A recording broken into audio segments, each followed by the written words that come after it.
Welcome to the Plaid Sheep Oracle. This is the all signs reading for the full moon in Leo. I actually just did the full Leo reading, which will come out first. And usually I would, because this is a big reading, it takes longer than normal, but it really feels like I should do it now. And the oracle cards came out very quickly. Just me, choosing themselves. There is something exuberant about this full moon. Not surprising, full moon in Leo.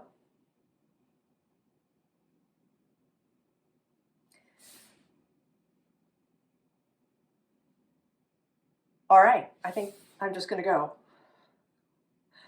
We start with Aries.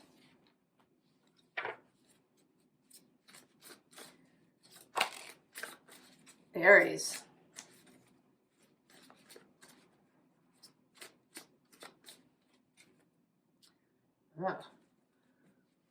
One with nature.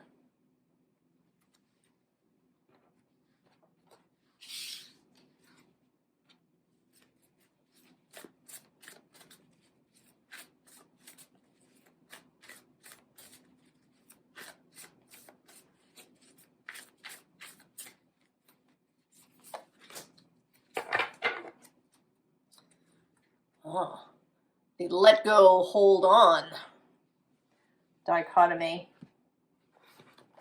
This moon is, of course, trine Aries.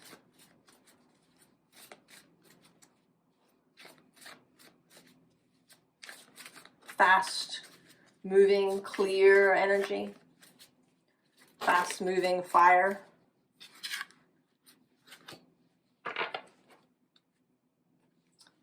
Observe.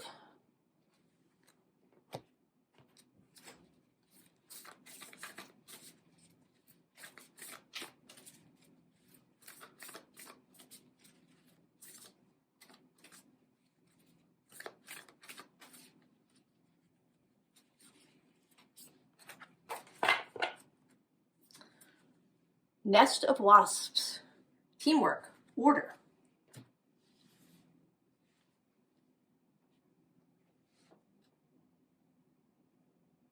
So he, of course, with those horns, I think he's certainly meant to be a goat, right? Satyrs are part goat, but there is that connection, the horned animal,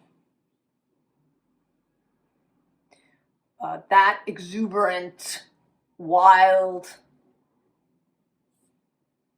and not wild as in uncontrolled, but wild as in unconstrained.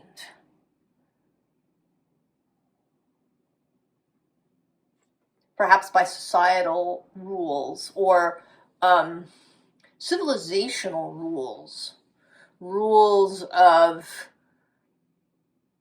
concrete.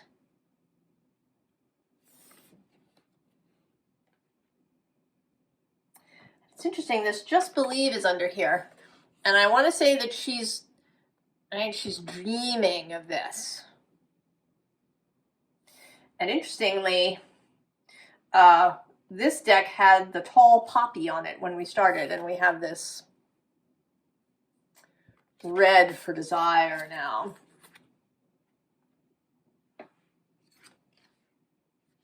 Garden inside.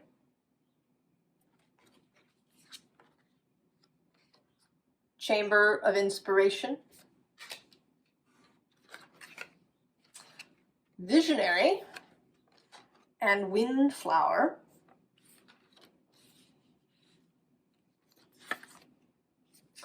Abandoned plantation. Now this says dismantling and ugly truths. But actually, how it's coming through with this other stuff is as a fixer-upper. Seeing the potential in something.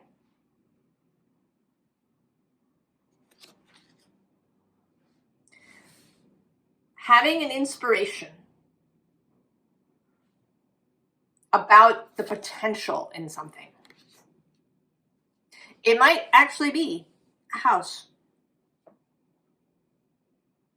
Perhaps you've been looking for a new one and you saw one that seemed, it was definitely a fixer-upper, but you can really, you've had a vision. Might be a house, could be a garden, could be yourself. That you are seeing your own potential in a way that you haven't previously.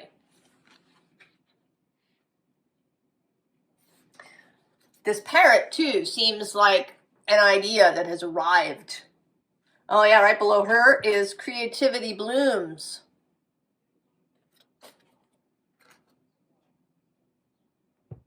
It may be with this teamwork card, there may be other people that are involved. If you involve a bunch of people in fixing up a house, but you have had a vision, Aries, or you're about to.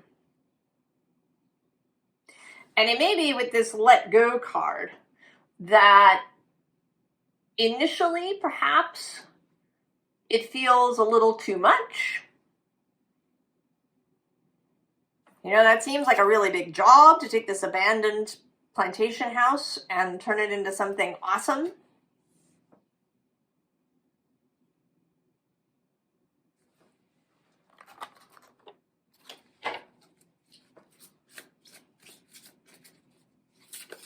Maybe you don't think you'll have the time or the energy but I think this is something that's not going to leave you alone.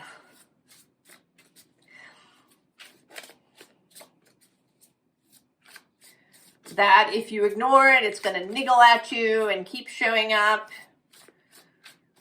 You're going to keep finding yourself passing the house, even when you need to be going in another direction.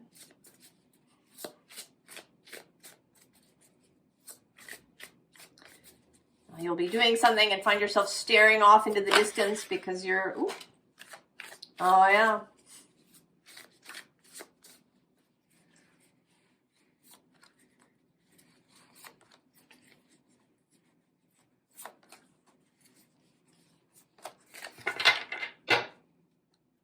Oh, look at that, the Knight of Cups, happiness. Oh, and on the underside is sorrow. A real move, right? Love popped out. Could not be contained. Four of Swords, recovery. The King of Discs. Oh, the Ten of Swords, ruin. And the Ace of Swords, yes, the potential in the ruin. The potential in the ruin.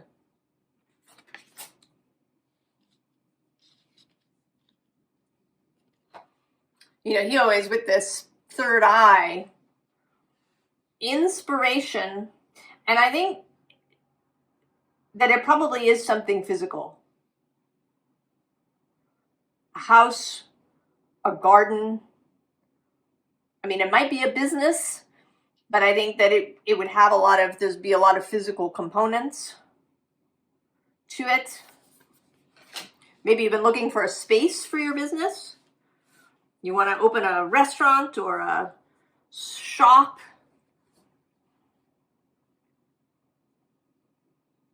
And with the recovery here, and happiness and love, there's also the recovery of your inspiration. If you've been feeling really kind of blah, right? That it's the recovery of desire. I think that for Aries, that's a very difficult place to be. To find yourself without inspiration, to find yourself feeling blah about everything. is deeply uncomfortable for Aries.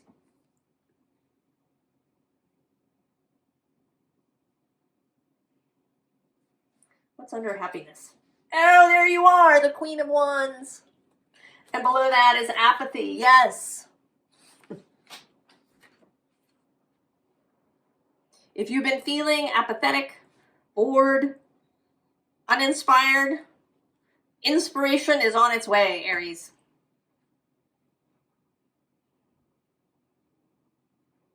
A new project, a new vision to create something beautiful out of a ruin. Oh, it's exciting, Aries.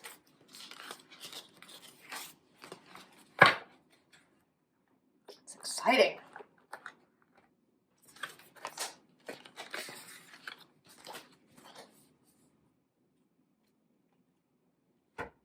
Taurus.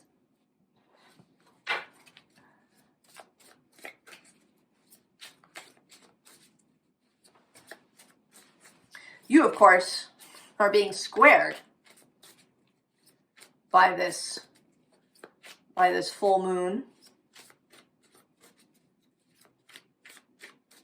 A challenge. A fiery challenge. Oh, path of moonlight. That sounds like a beautiful sort of challenge. I think you like a challenge, Taurus. You may grumble about things, but I think you like a challenge.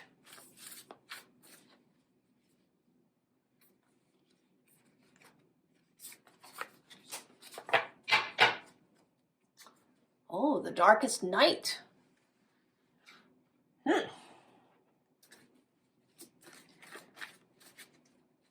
Well, that certainly seems like things are falling out.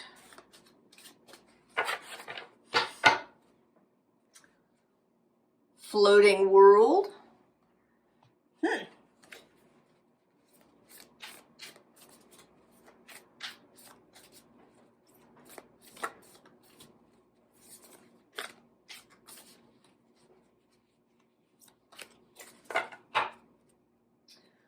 And the Mason jar, mentorship and protection.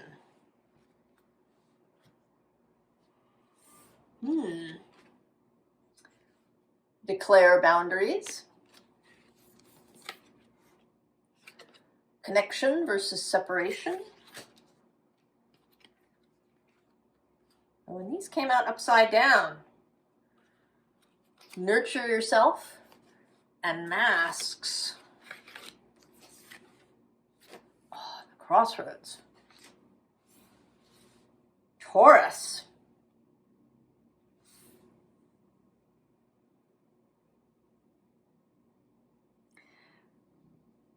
I want to say that there is a signal, there is this guiding star. Oh yeah, below that is this holiest temple.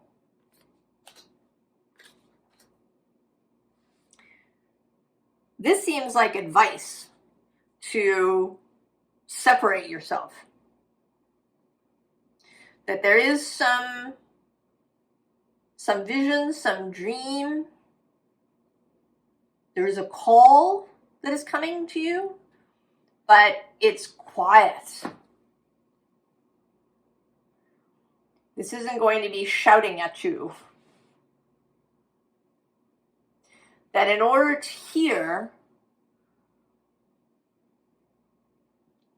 you want to separate yourself, to create as much silence as possible.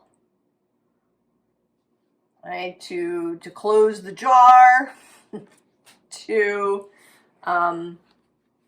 create your boundaries, to in fact separate yourself perhaps from the noise, from other people's opinions, just from stuff. So that the connection to your heart, to this moon, I mean, below this is be the honey. So be, right? You're not going to run around. Oh, yeah, and right below that, the crossroads again.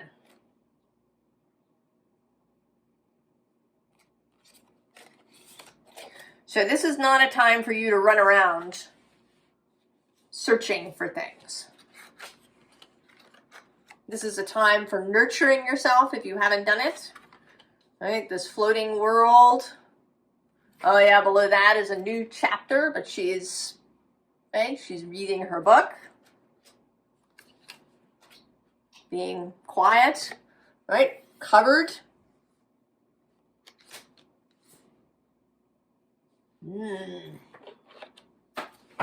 Yeah, the bottom of the deck has this page of Earth, who is a guide for me. So there's some guidance of some kind. This path of moonlight that wants to be revealed to you. If you've been wondering which way to go, you can find out. It requires that you get silent, that you turn off the outer noise.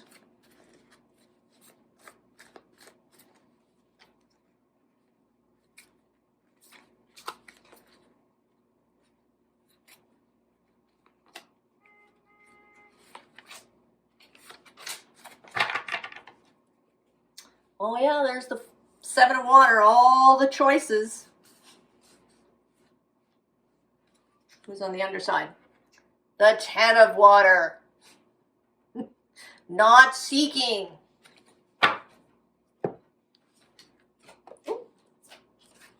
Oh, the 8 of earth. The 6 of water. The 7 of air. And then the 6 of fire.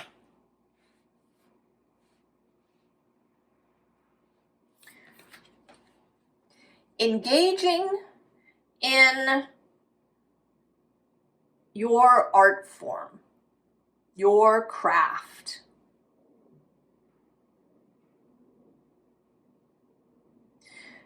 Engaging in perhaps something physical. I don't like the word hobby.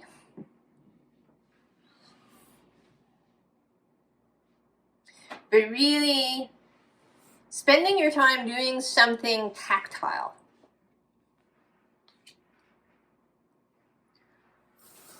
Also spending time in connection with how you feel.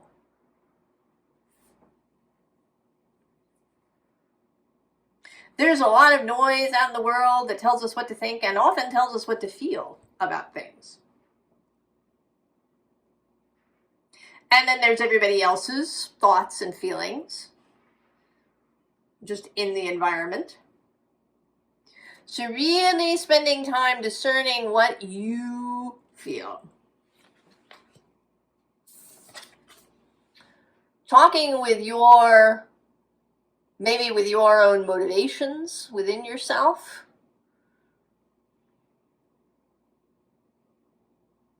With your guides, with your heart.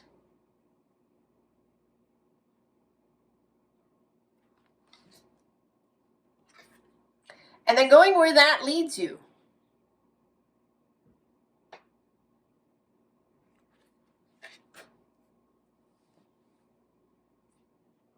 So listening to the small, still voice. I think that this signal is going to get bright. Right? That it's really going to get bright. Right? This, never mind forgiveness, right? That the moon is, right, going to show up right inside of you. You're going to know.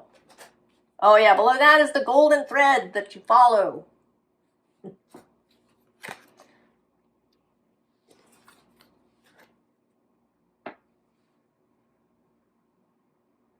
I think this moon is a lot about inspiration and about the signal.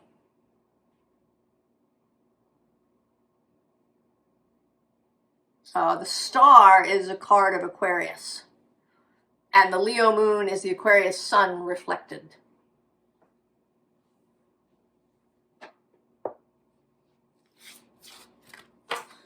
Taurus.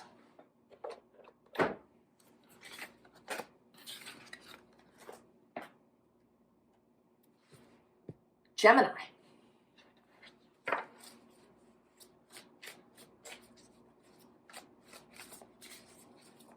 You know, I realized, Gemini, that I didn't choose a theme. But maybe it's obvious. It's this creative fire.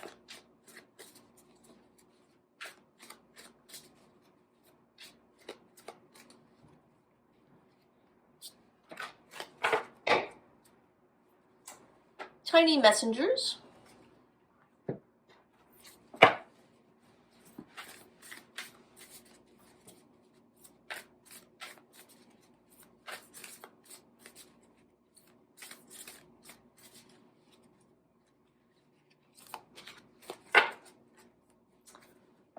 Projections.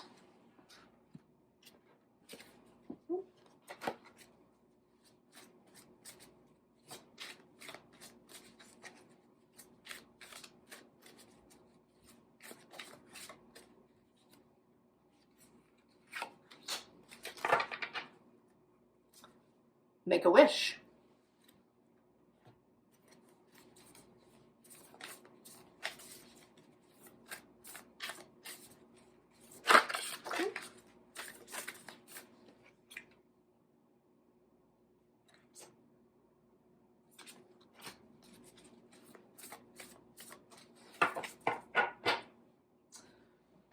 The painter. Strength and power. Protection everywhere. Create some space. The tea party. Hurricane lamp. Preparedness, inner light. And black-eyed peas. Wealth and prosperity. Huh.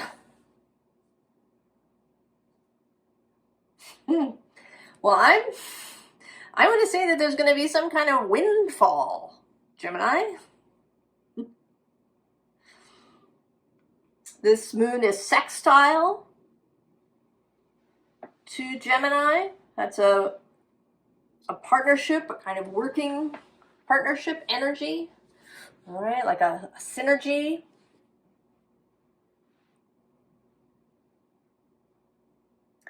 And this seems, you know, that something's been growing, maybe without your realizing it. Maybe you realize it. Maybe you have been growing something deliberately. But it seems like you're going to need to create space for something that's coming in. This card says projections, but to me it always seems like a portal. You know, a mirror that is used for divination or, you know, for seeing, like a crystal ball.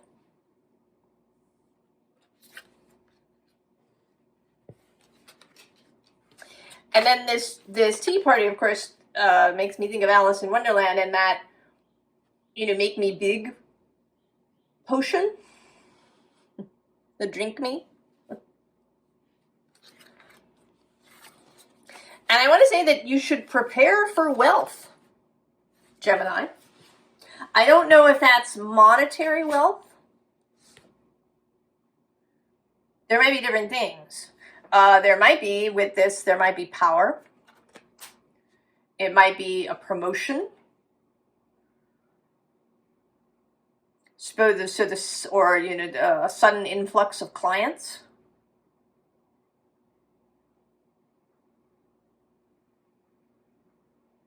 It might be something social, attention, friends.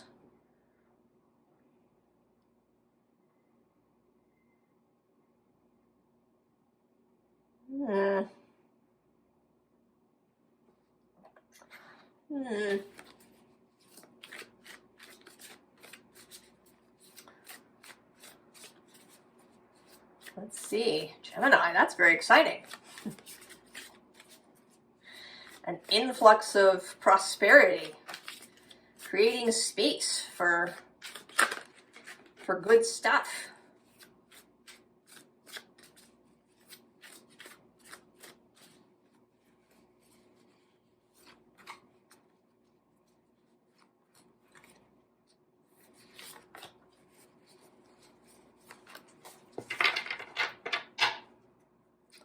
Oh, the Two of Wands, Dominion. Right? This is an orb that a monarch, a king might have. Power on the bottom. Four of Pentacles. Eight of Cups, Renounce. Oh. Nine of Wands, Persistence. The Ace of Swords, the root of the powers of air. Oh, and the Six of Pentacles, altruism. Well, so there is something that you have to release, to renounce, this creation of space. I don't know what it is. I think that you will. That you may, in fact, know what this thing is, what this honey that's going to be pouring down the wall. Below that is the Chariot. Oh, and Justice. And the Emperor. Oh, and earn success, Gemini.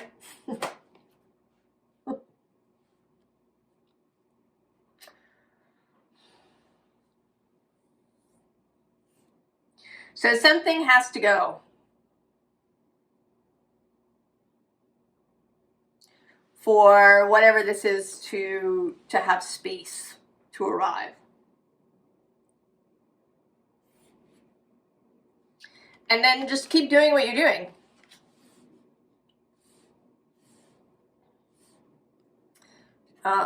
There will be a moment of complete clarity.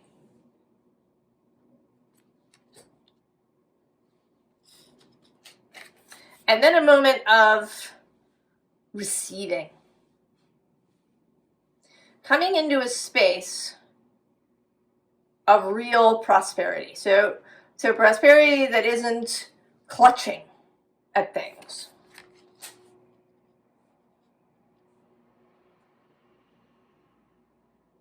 Coming into a space where you feel you can give as well as receive. That you don't feel clutched.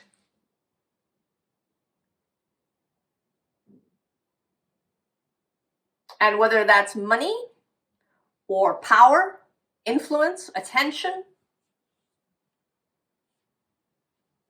Oh, Gemini.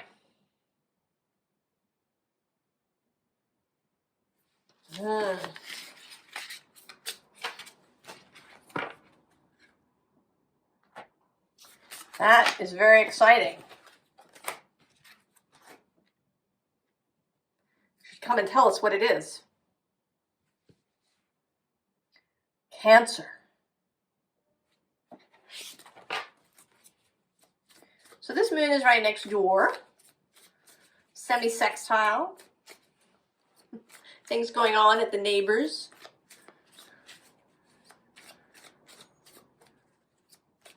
Could be a little disturbing. I don't know if you're going to feel like they've turned the music up too loud.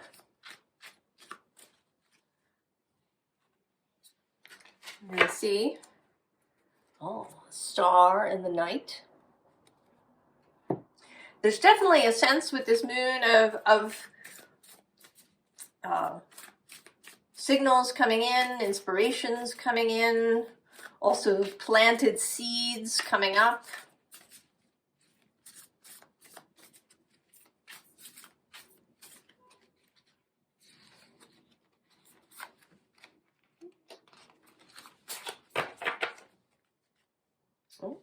the seen and unseen.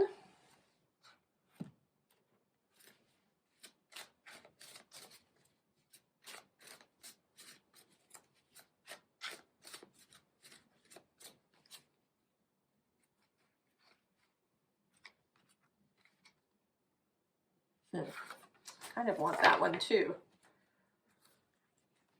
Desert Dreams.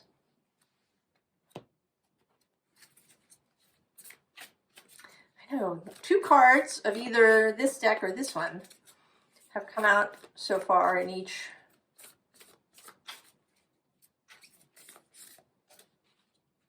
More than usual. Oh, and there you are, the blue moon. Second chances, magic. At the crossroads. The Chamber of Forgiveness. Wisdom. And boundaries. Oh. Wild Violet. Self-actualization and individuality.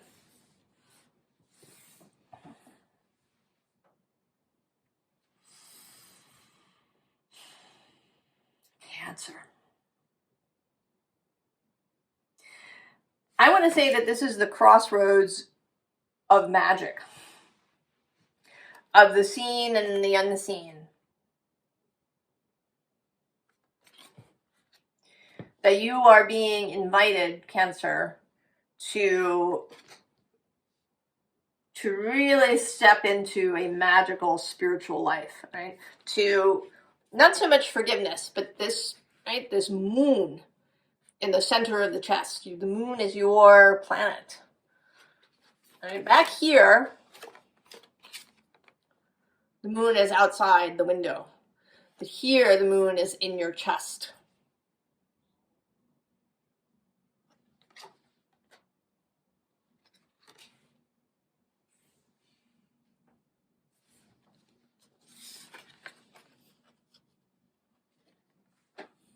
Right? The wisdom of the metaphysical. Not keeping boundaries, but actually breaking boundaries, crossing the wall. Your self-actualization into magical life.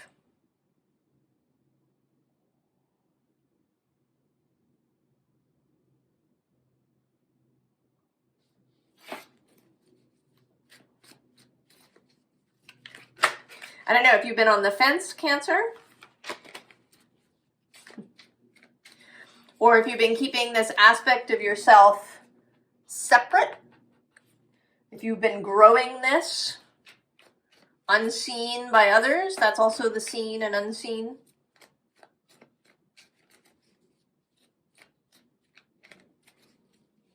Are you prepared to come out of the broom closet?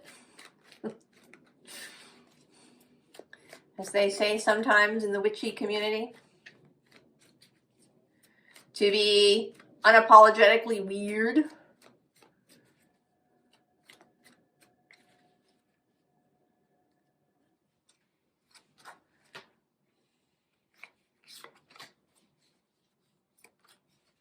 I mean, maybe that's what happens, right? That party next door at Leo's house.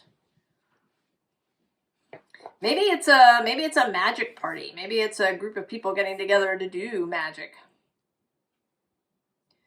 And initially you've been really hesitant, and now they're going to invite you over and you're going to say yes. Page of Swords, the signal coming in. Who's on the underside? Oh, it's the Empress.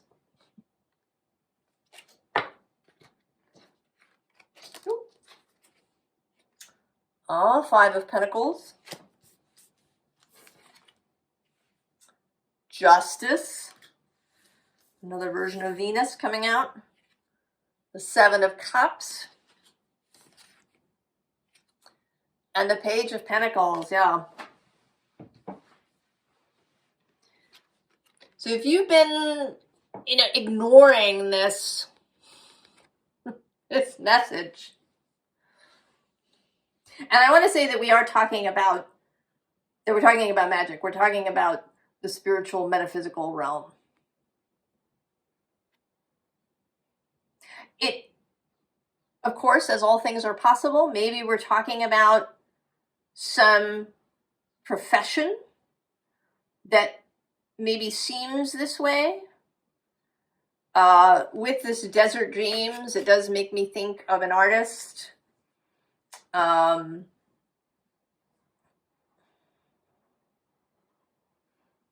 a painter, out in the desert. Here, right, also with this determination, right, these flowers pouring out.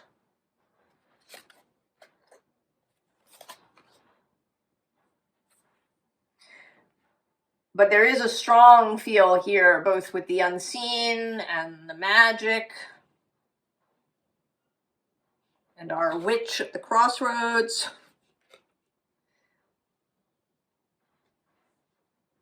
That it may be that. But perhaps it is becoming an artist of some kind with paint or with music or with words.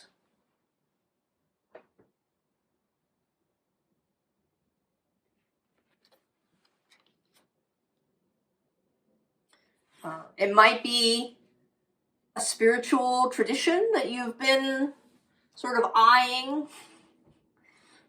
out of the corner, right? Maybe there's there's a church next door of some kind.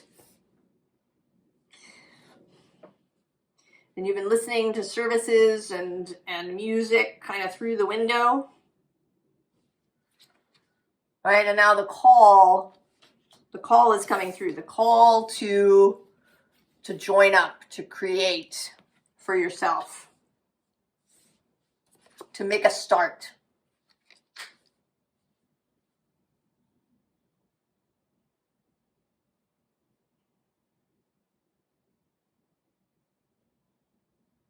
Right, to a creative life, to a juicy life, right, to walking around with the moon in your chest and knowing it. Cancer.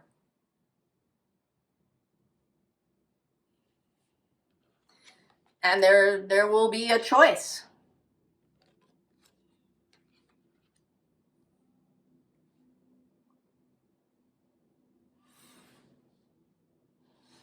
I kind of want to pull you.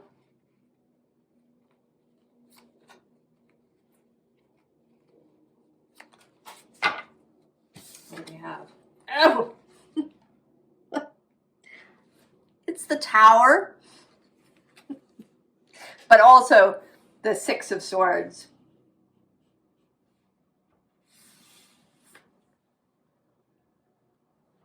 Right? I think you're going here to this thing that you build in the sky.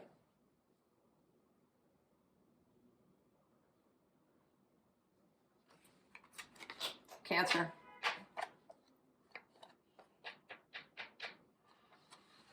I think it's exciting, Cancer. Although I do feel you're a little bit. Leo. Yourself. Leo.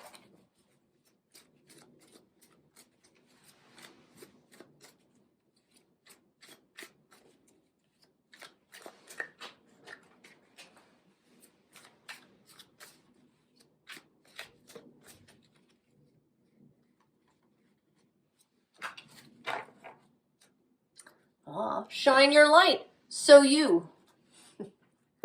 Leo.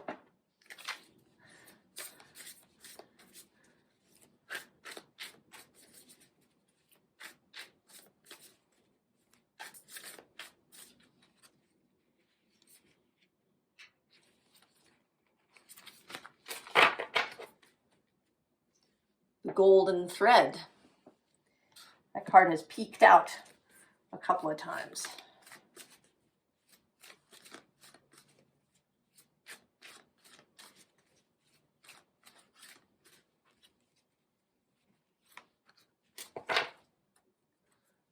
Eagerness, also very you.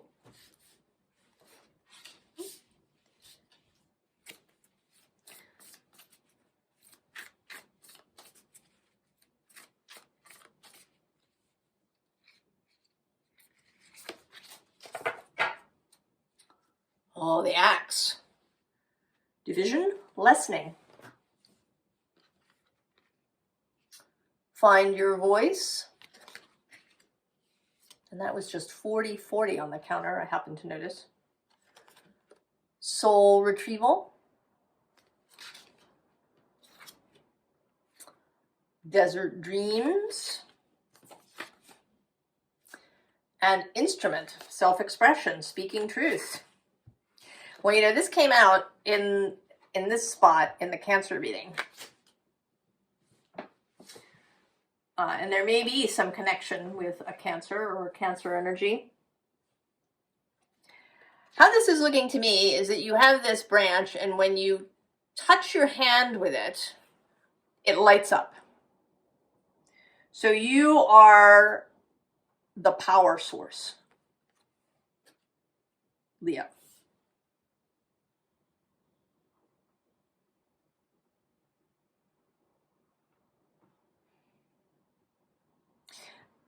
I kind of want to say that you are the golden thread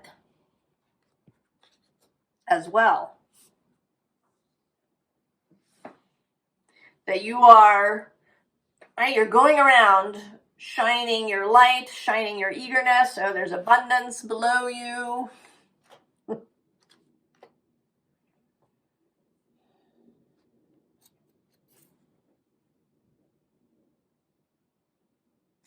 And that's interesting because we have roots underneath. So I want to say that you're severing.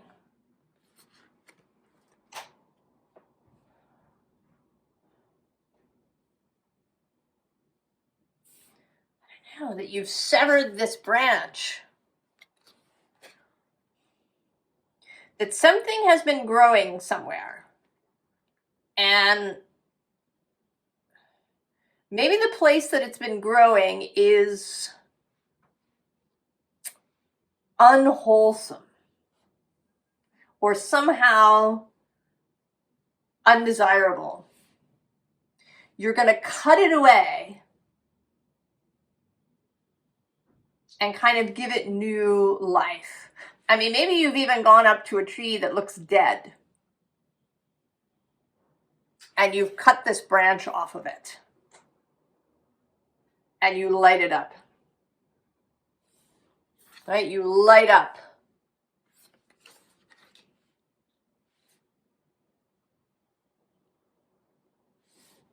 Just with your essence, that it isn't about you doing something in particular. You know, here it seems like this is you and you're going to break this person out.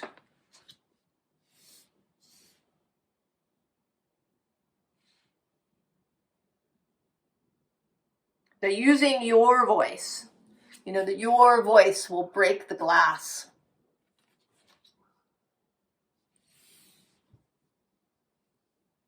That it's your energy. This Leo light.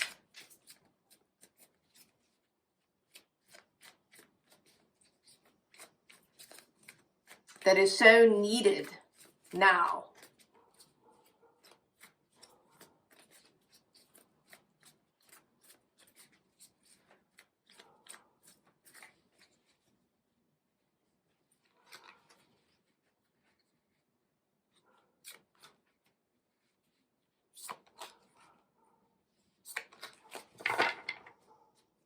Oh yeah, the Empress. Who's on the underside? Oh, the Five of Pentacles. Yes, Cancer. Had these two cards in reverse, kind of. They had the Empress on the bottom, and this was the first card that came out. There may indeed be a particular person who has a strong Cancerness. Or maybe was just drawn to that Cancer reading.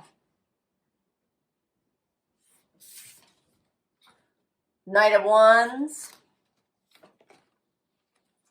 10 of Wands. 3 of Pentacles.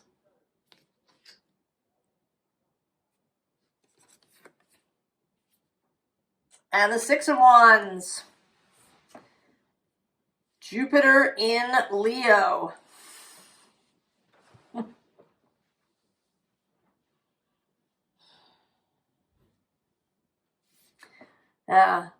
Jupiter in Leo's passage, Jupiter moving through Leo, I think is going to be deeply significant.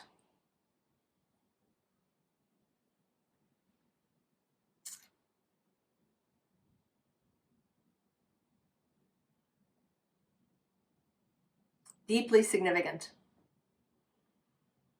To you and to everyone, right? You are here, your light, your energy, moving through the world freely, unencumbered by all of this. This is other people, right? The people in here, the dead tree,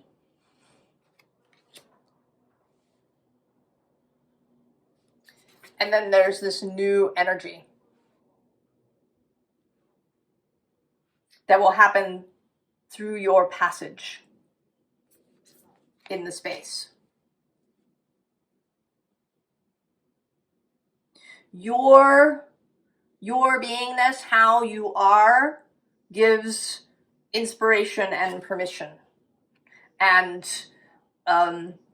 shows a way, like a method, perhaps. And then there's this victorious, follow me kind of moment, but not,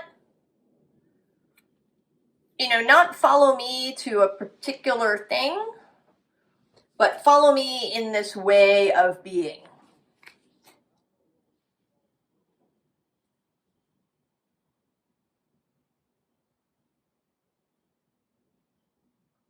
Leo.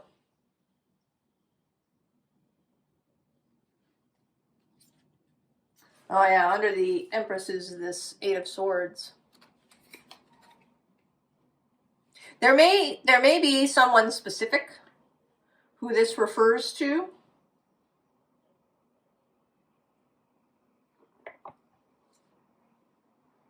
There may be someone near and dear to you, who perhaps they've been dying wherever they are. And you're going to cut them free. Break them out. Or it could be a whole group of people.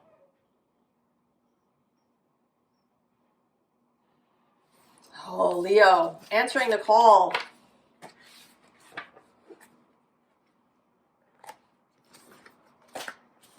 I cannot wait to meet you.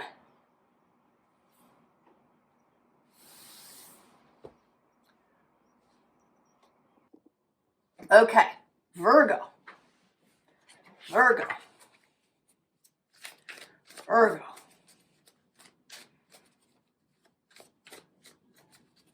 Creation, Virgo. Lighting up. Expression. Artistry. Do I want that? No. Some things have been popping out and all right, we want that.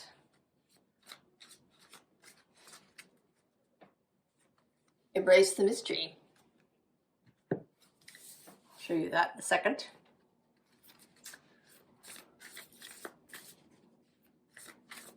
Oh my goodness.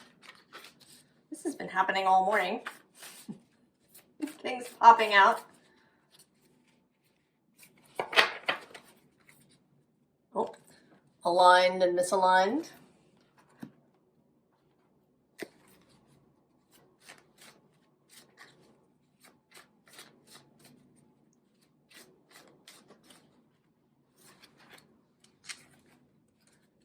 new chapter.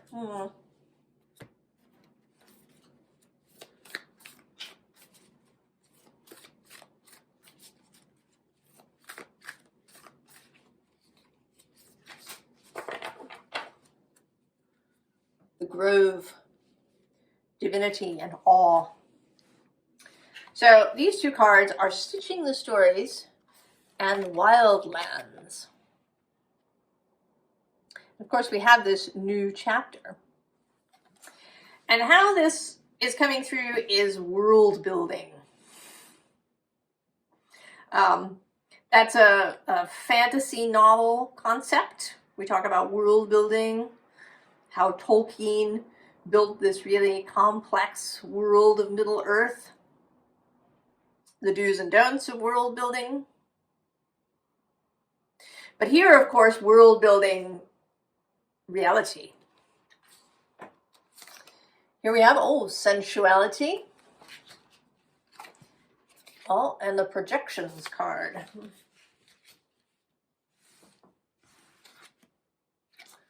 Floating world. Oh, and there's the abandoned plantation. This came out in Aries.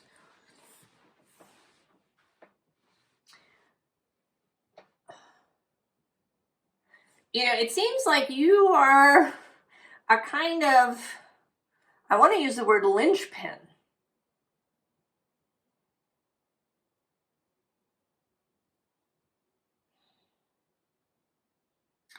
That the signs all have kind of a place in the pattern. And that you, not surprisingly, are here to kind of give it a little bit of structure. Maybe bring things into physical reality. Give things some order and method. So Aries got this card, and the idea was that they were seeing potential in something that was ruined.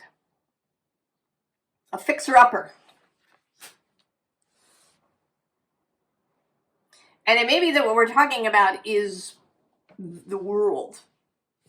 The world is certainly a fixer-upper.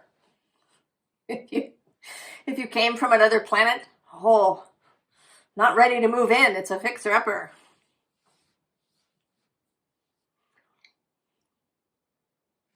And you seem, right, with this, there's a sense of holding, of keeping the story on track. That is certainly Virgo as the devotional one. Virgo as the priestess who keeps the fire lit. The one who, does the rituals that keep the world spinning.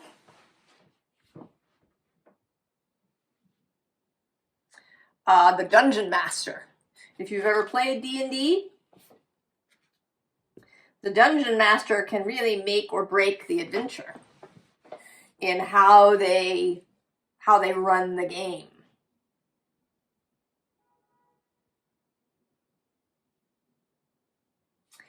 And that here, with this sensuality and projections,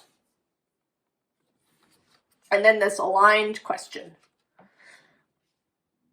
feeling your way, as well as visioning, right? Creating the projection, creating the vision, but in this really embodied, felt way. And that it wants to be relaxed, beautiful. A floating world, not, not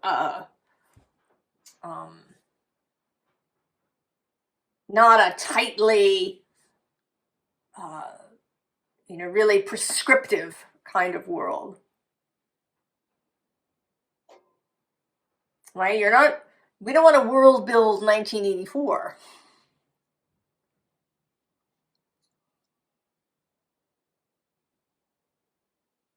It's a world build that's beautiful.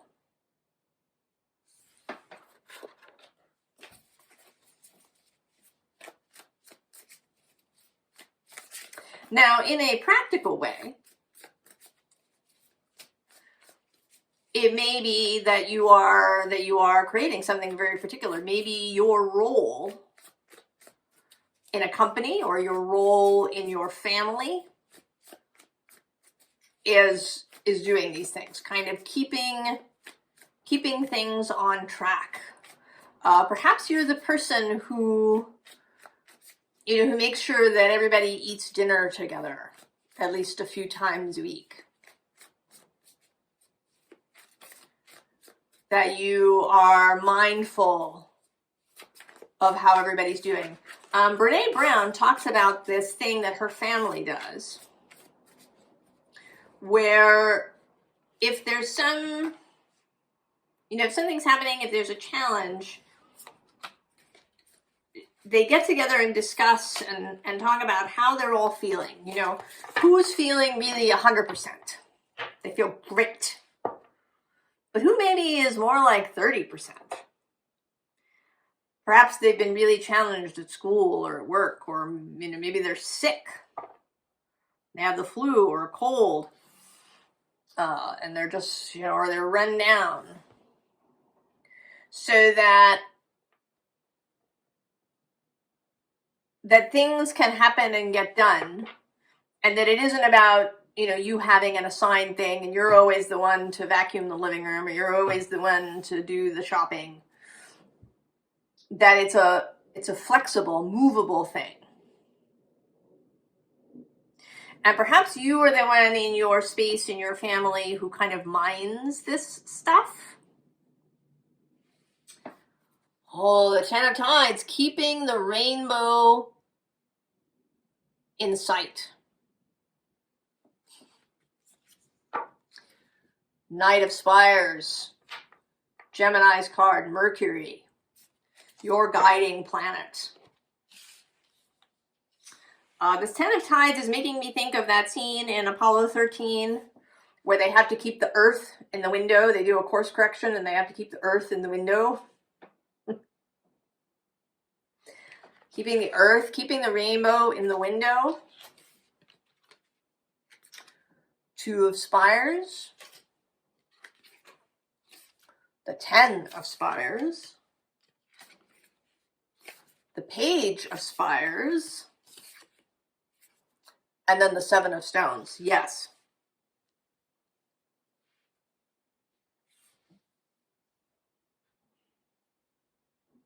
So you're being asked, Virgo, to keep the rainbow in the window. To stitch the story together, to world build. To keep, another thing that's coming to mind is a little bit, during the 1960s, right, there was a group of people that camped out in San Francisco in the park, but the Summer of Love, but part of it kind of fell apart, in part, because nobody was really minding the stuff, right? It all came to this.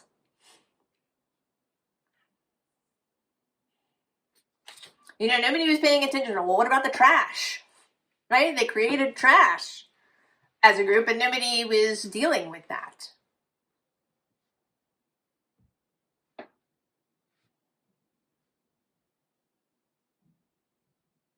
I mean, this whole full moon is seeming to me about the different signs having different spheres of influence and different tasks that they are assigned in the creation of our new, well, let's call it the new Earth.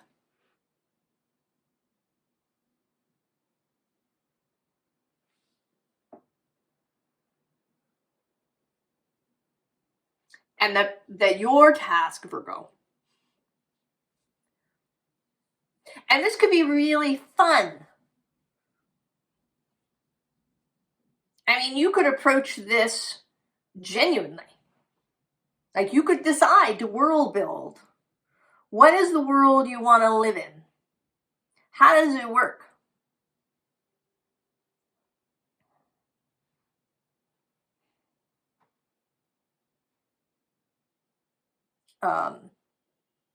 You know, what are the different societies, right? Who is Rohan? Who is Gondor? How do things work in your particular space?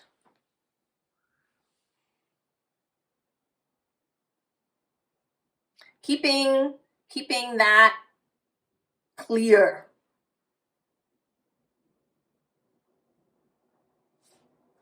What's under the Ten of Tides? Oh yes, the Page of Stones, the student. Here, right, they're drawing, making a map, drawing a picture. Below that is, in fact, the world, Virgo. I think that we're entering a space where metaphors become real.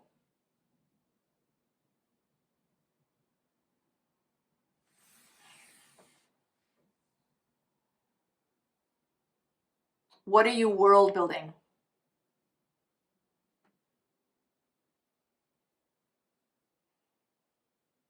Keeping an eye on things. It also makes me think of the history monks in the Terry Pratchett stories. If you know about them, they wander around making sure that history happens. Right? Keeping an eye from the sky, keeping an eye on the bigger picture, keeping an eye on construction. If you've ever had work done, you know that somebody needs to keep an eye on the contractor and everything that's going on. And I think this is something you could really get into Virgo. I almost called you Aries. Maybe there's an Aries. Maybe Aries will hire you for their house. Perhaps you're an interior designer or you're a project manager. But that it's the micro and the macro.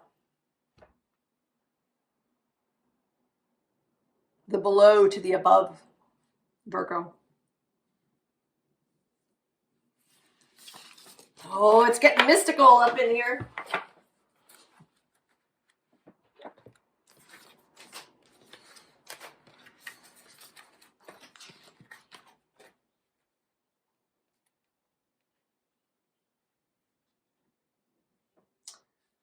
Libra.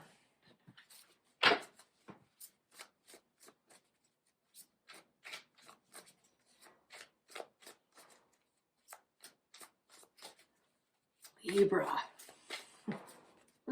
We are into the creation of our new world here, Libra. I can sort of imagine what your role might be. Oh, why did I put that there? That's interesting. Gold in the storm.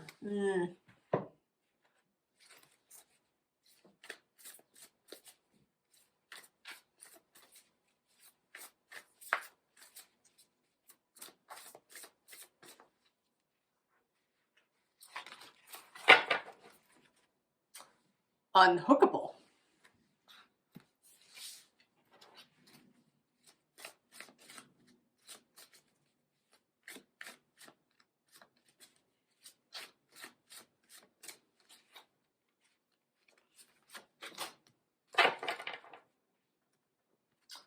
Oh, the warrior.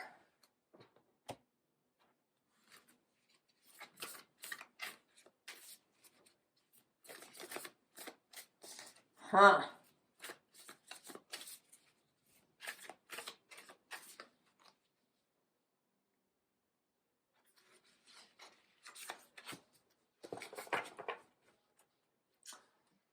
Cloudy shells. Passion and feminine power. Fairy dust. The chamber of forgiveness. Curate your life. And kudzu, abundant growth, willpower. Libra, minding the beauty.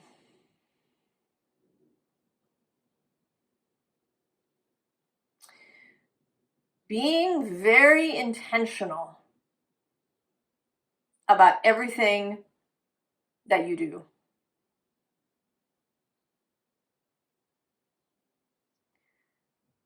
Not operating on autopilot. I want to say kind of anywhere. Being intentional about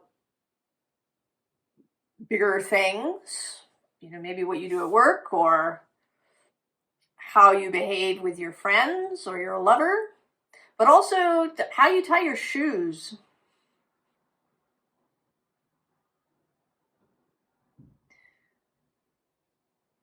What food you eat. What clothes you wear. Right? This curation of life.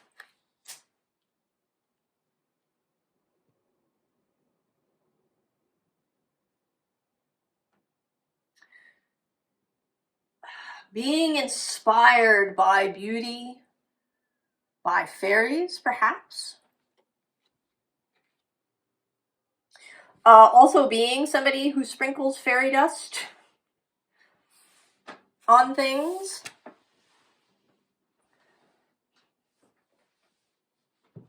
Being that person who can enter a space and, tweak this over here and move that thing over there.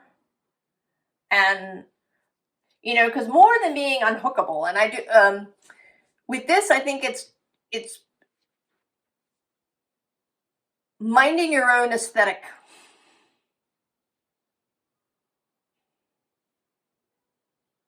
Keeping your signal clear. This golden thread has shown up several times underneath cards, different cards. But this seems, it seems like she's, moving these clouds.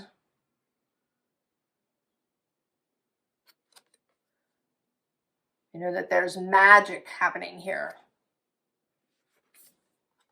That she's kind of painting, arranging.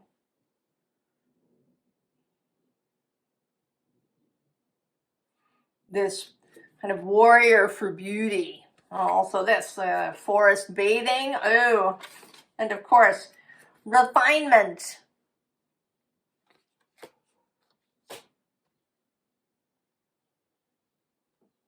Right, also this feminine power. We have another shell, a conch shell. The sense of the ocean, of Venus coming out of the ocean. Holding that Venus energy.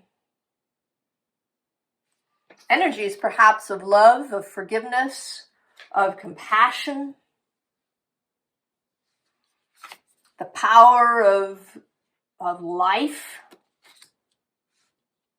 The power of the Empress. 30 does reduce to 3. The number of the Empress.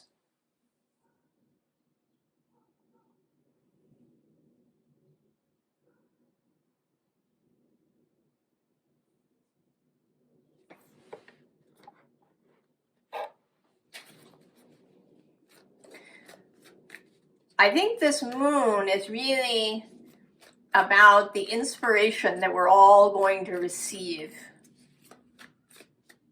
for the creation of this new earth.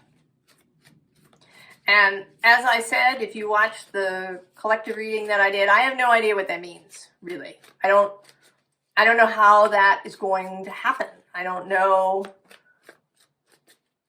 people who don't want to come along. I don't know about any of it. And I want to say that it's not our human job to know.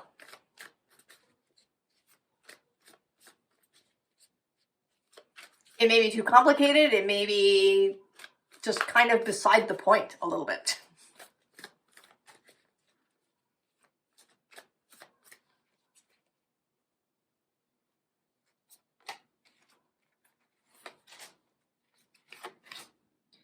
And that your task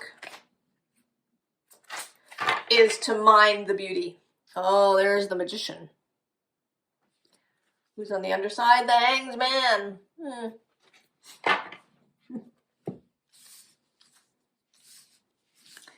The visioning, the creation, but from this very mindful place. In your own life, this may be very physical, doing, recreating your wardrobe, redoing your house. I don't know, deciding to homeschool your children. Well, there you are, the Queen of Earth. The Nine of Fire, the Queen of Fire, the Three of Earth, and the Two of Air.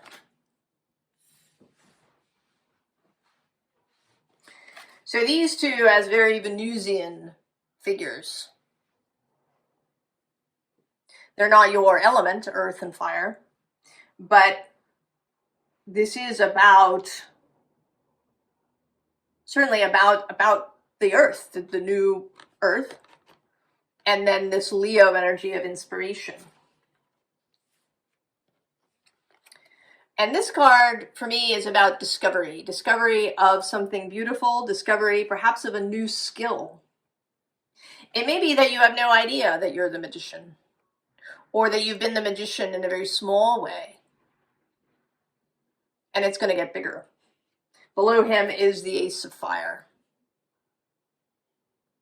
The inspired new vision, idea, spark. This Saturn-Neptune conjunction that's going to happen on the 20th is in Aries, in a fire sign. And then this Three of Earth, collaborative energy. That is a strong suit, certainly of the Libra archetype. Bringing people together in a cause, in a vision, in a project.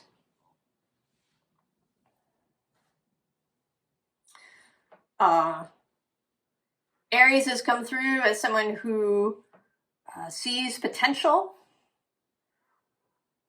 in something that appears ruined. Virgo has come through kind of as a project manager energy, as someone who keeps things together. You know, you're a bit like the artistic director, the curator. What pieces of art want to be in your exhibit? And then dancing it all into being. This Two of Swords energy has come out in different ways. In this deck, it's a crossroads energy. The Two of Swords came out in Leo's whole reading.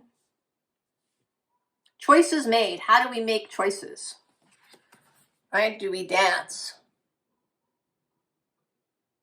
into a choice?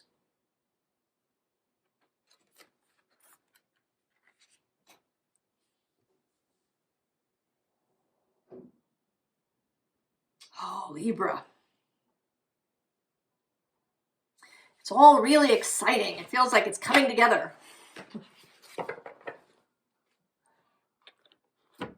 And I hope it feels that way to you.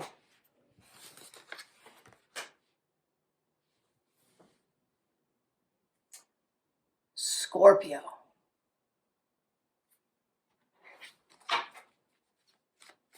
Scorpio. This moon is square your sign. Uranus is still moving across from you. This energy of change.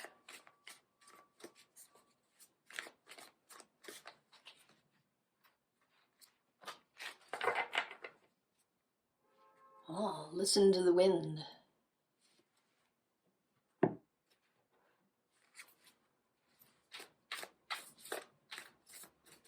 Well, that seems like maybe an idea at the back of your mind.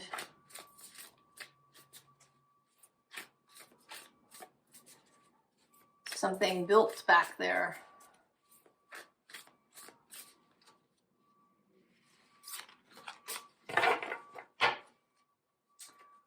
Freedom versus trapped. We've had a lot of these dichotomous cards come out in that position. At the bottom of the deck, these choices, ways of seeing.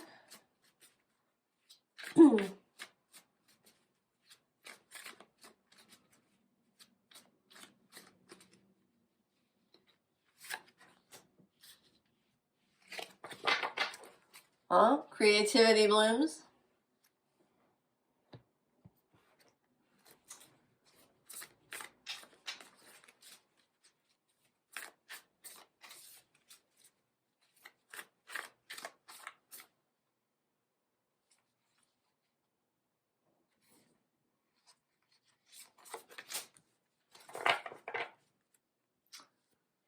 Black walnut.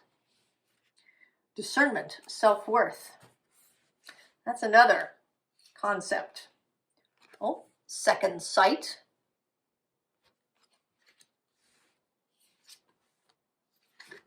Aligned and misaligned. Heart song. And the salamander. Infinity reinvention.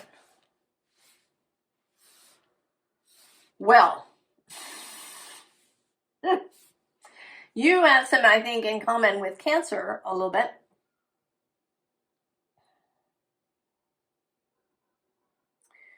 That if you've been, I don't know if you've been undecided, if you've been feeling that something just isn't right. I mean, maybe you've even known that you were not doing what your heart really wanted. Maybe you know what your heart song is. And maybe you don't. Maybe it is something that's been building in the back of your mind. Something that has been waiting to come in. I mean, she looks like she's just seen something behind her. Like, oh, I didn't even see that before. There it is.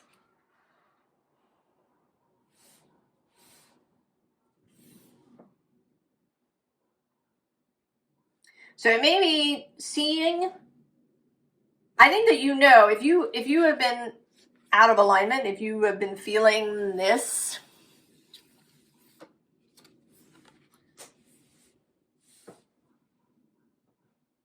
and perhaps you have, you may or may not know what the aligned thing is. But I think you're about to. I think what you have been doing is finding your way into alignment as much as possible. So even if you didn't know, I don't know what your new profession should be.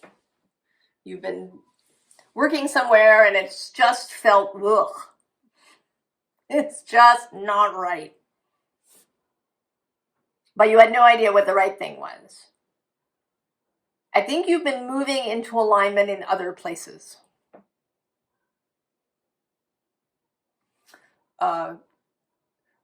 Reading those things, you know, movies, music, food, whatever has been available to you, where you could really know. And often those, I don't want to call them smaller things, but less emotionally fraught, less apparently significant things. Clothes, food, entertainment. Feeling your way into those things. And that has been a kind of practice, this listening to the wind, listening to the heart song in places that are not so emotionally significant or kind of risk-filled feeling. And now you're going to know if you didn't know before. And if you did know before, it's going to be more present and I think seem really possible in a way perhaps that it hasn't felt possible before.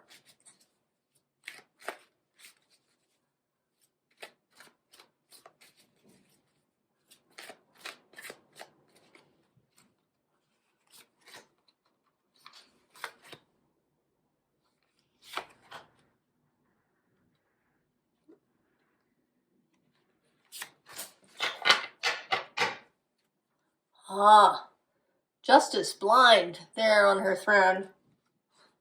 Who's underneath? The Princess of Staves, the new idea, the new inspiration. Who's under Justice? Oh, the Fool. And also the Ace of Sacred Circles. Three of Swords. Oh, the Devil. The Three of Staves. And the Queen of Swords. Okay. So, you knew that something wasn't right.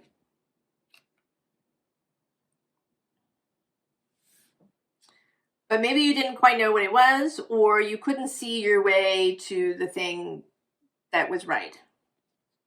But you engaged anyway. Right? This is the warrior leaving to go. Right? You were prepared to engage with this devil energy. To come into alignment step by step. Right? We find alignment around food. We find alignment about clothes. We find alignment maybe in where you live. Find alignment in friends, in the kind of movies that you've been watching.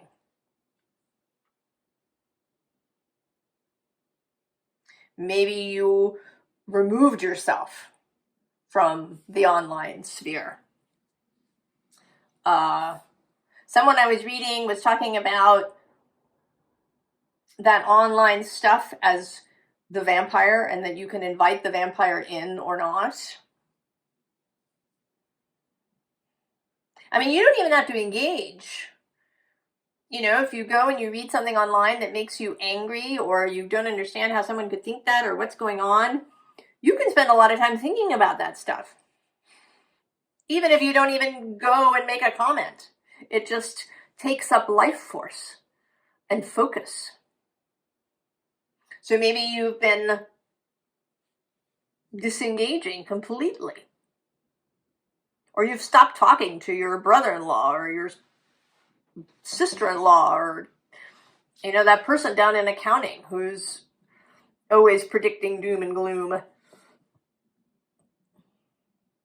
You've been meeting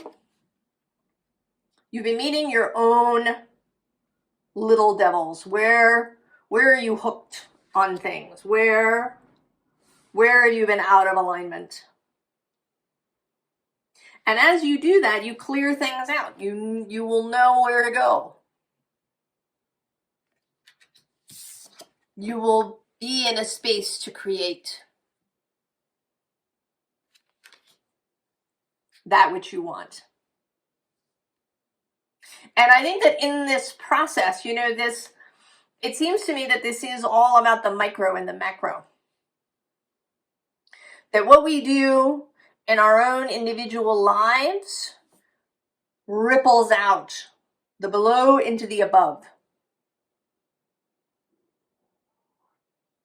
So that it isn't only about you aligning yourself in these individual ways that then can ripple out into the whole world.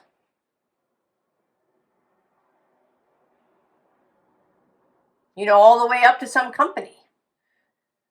You know, is dumping toxic waste in alignment? No.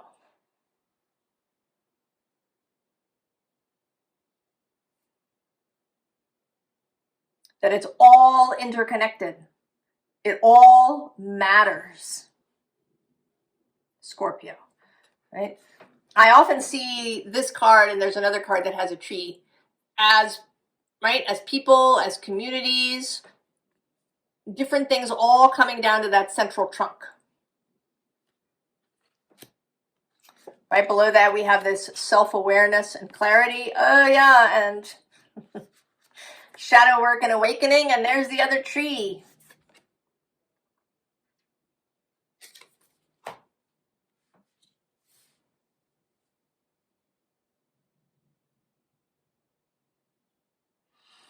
Oh, Scorpio. I feel more and more excited about what is coming as I go through this reading.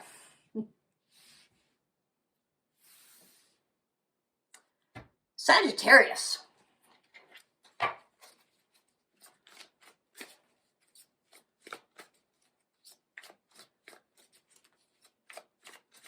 You're feeling very optimistic to me. I happen to know someone with a Sagittarius sun who is volunteering at the Olympic Games. Somehow that feels relevant. They will still be, they end right after the that conjunction on February 20th. The eclipse will be happening while the games are on.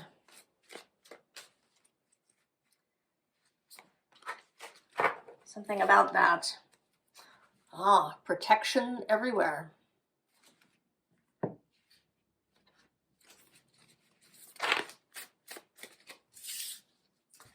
Cards have been falling out.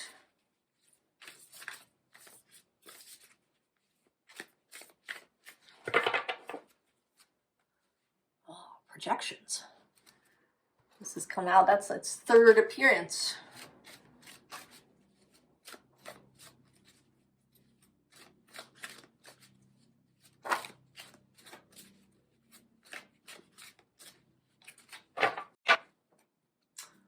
Rise up. That's very you.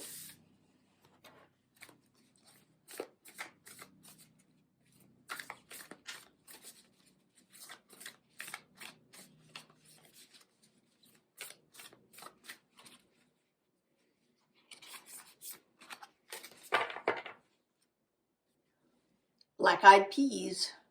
Wealth, prosperity. Now that came out in this position for Gemini.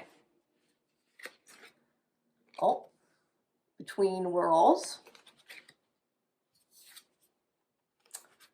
Mercy. Stardust and sense of wonder. Oh. And then the raccoon. Curiosity and perseverance.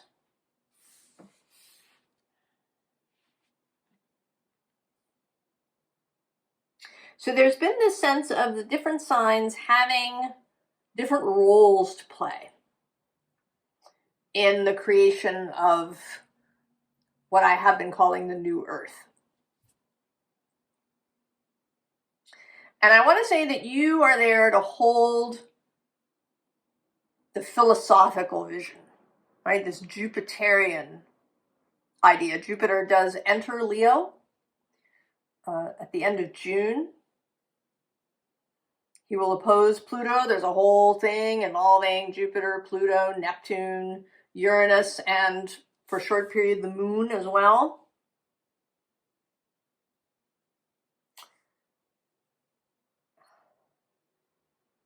So there's this vision, and that it has an underlying philosophy. And I want to say that it's a philosophy of goodness.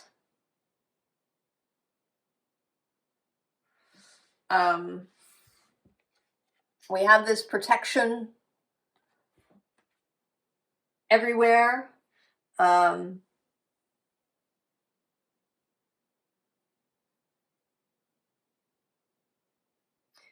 Protection through the worship of life.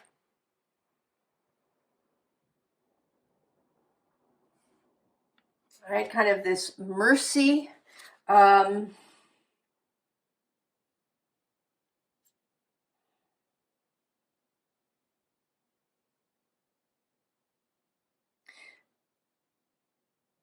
That it is about moving into this.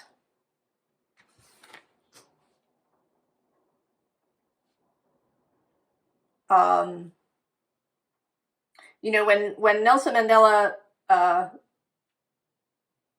was let out of prison, which was actually during the last time Saturn and Neptune came together, he was not interested in holding people accountable or in getting revenge or putting people in prison, or he was interested in moving on, in the building of the new thing. He did not want to waste energy and focus and resources. Right? The rise up. Right? Keeping this stardust, this sense of wonder. Keeping compassion. Keeping prosperity for everybody. As this, holding this vision.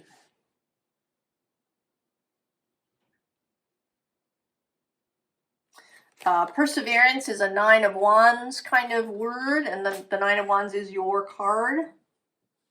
Going the distance. Going the distance.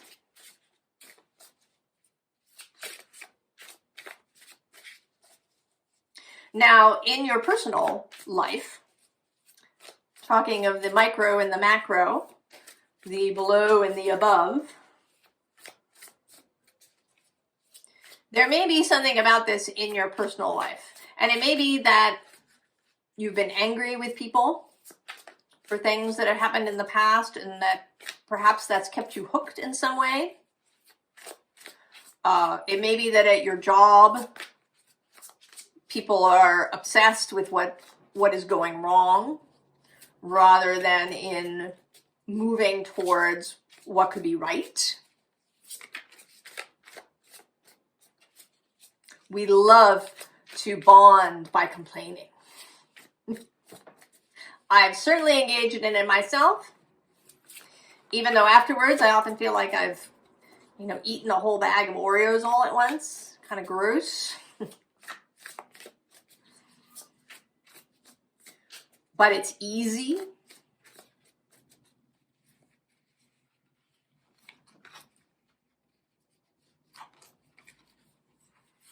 Certainly a sport in the online world.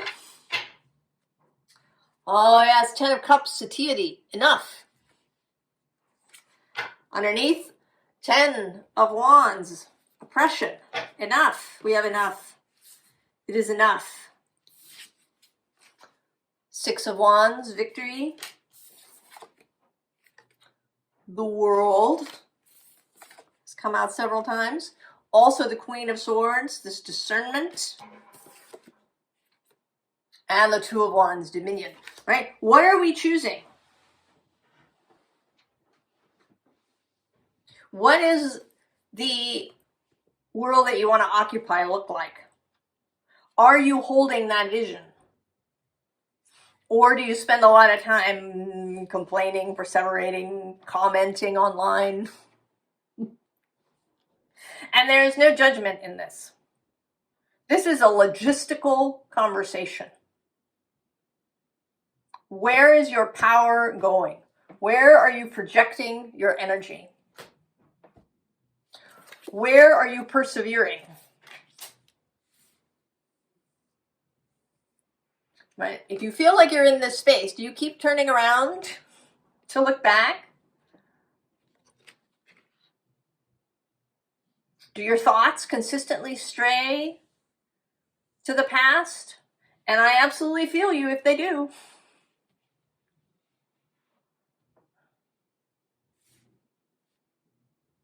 This may be a reason to distance yourself either from certain people for a while, doesn't mean forever. But this moment, it is crucial. This moment. I mean, whenever I have a reading, it's never forever, generally, unless that message comes out specifically. In this moment, in this time, what are you thinking about? Where are you going?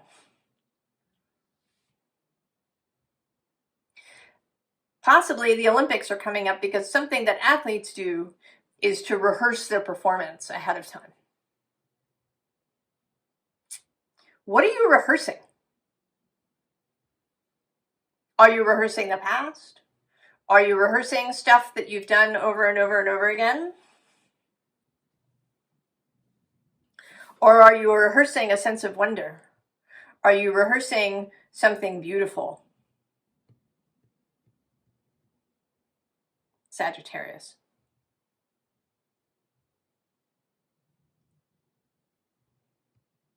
If an athlete rehearses losing, that's probably what's going to happen.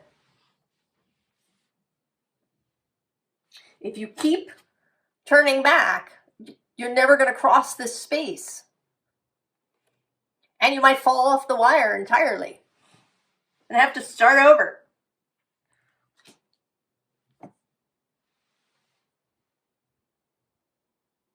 Where is your focus, Sagittarius? This moment of creation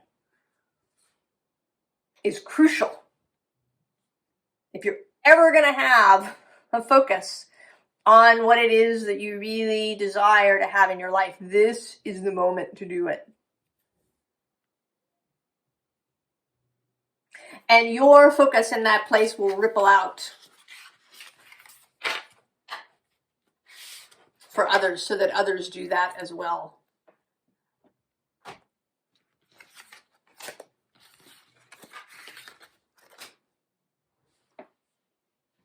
Capricorn.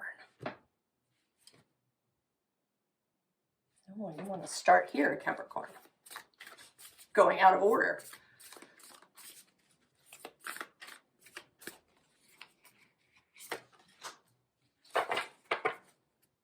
Oh, the horseshoe. Luck. Chance.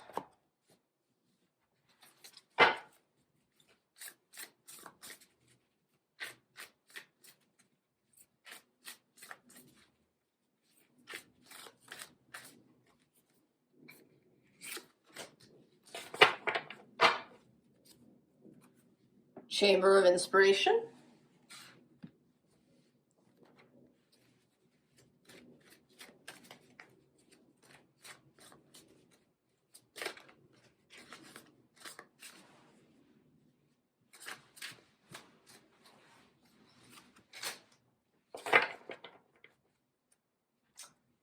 Refinement.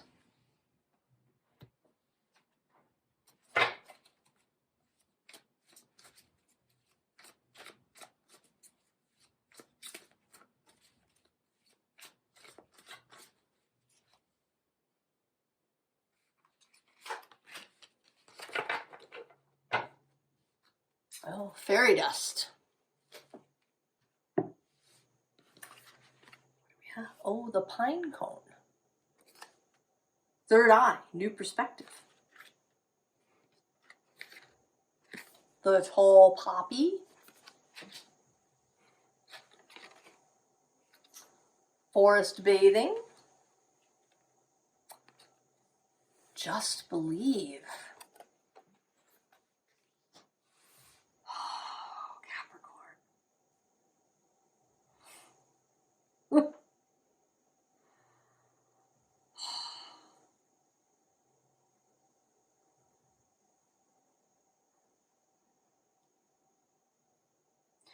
I want to say that you are about to have a vision of something. Something outrageous.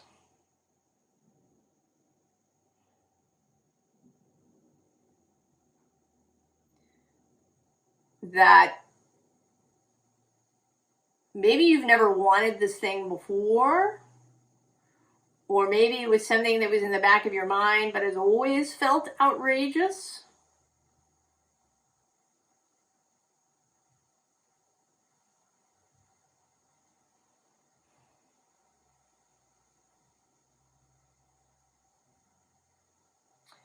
But whatever it is, I kind of want to say is going to happen.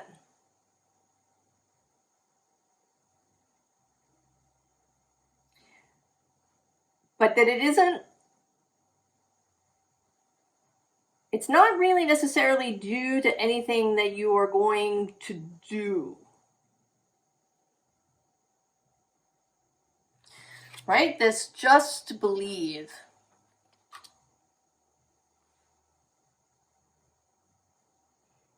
And this refinement card feels really like your soul. That something is being refined.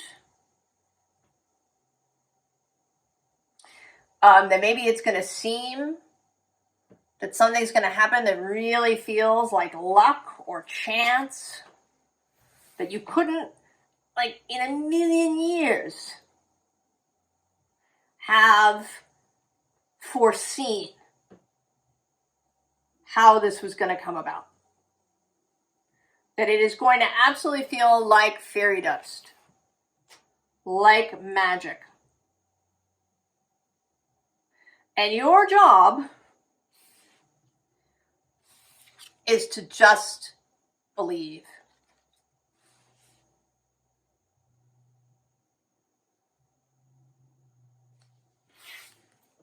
I mean, the card at the bottom of the deck I just chose. It's been seeming like the signs have different tasks, jobs to do in the creation of this new earth. And it seems to be that you need to just believe. And then to follow the inspiration, right? To follow anything that shows up. Right? You get an idea to go somewhere, go do it.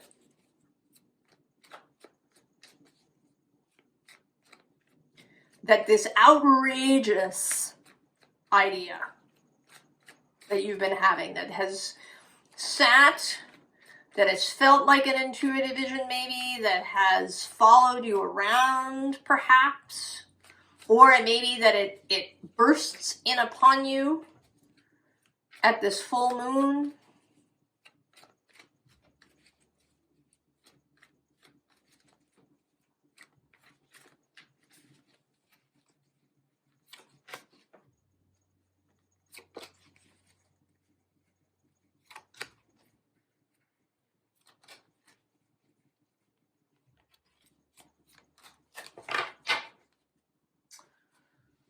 Oh, Four of Pentacles. Five of Pentacles on the underside.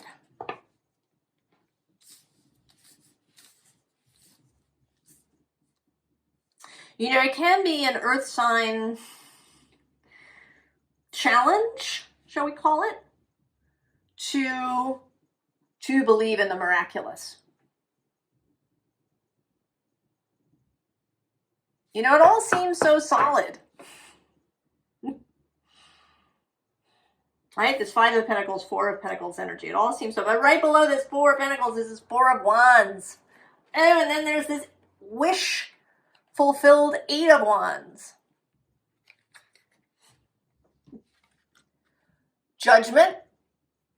The trumpet sounds.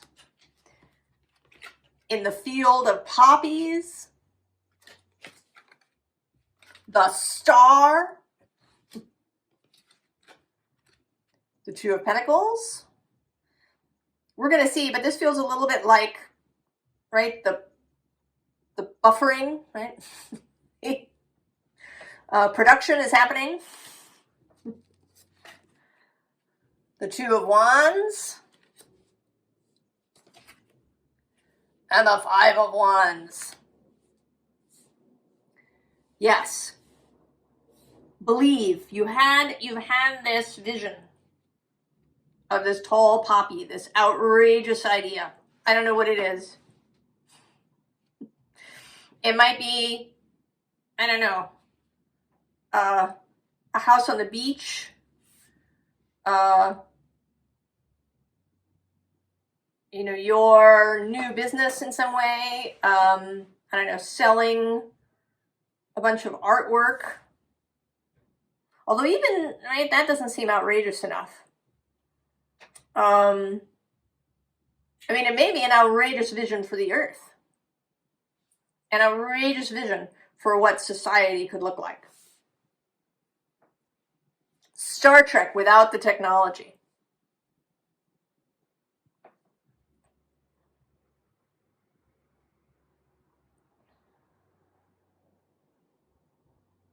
Something outrageous that seems impossible, that it will require a miracle, that it will require the intervention of source, divine intervention.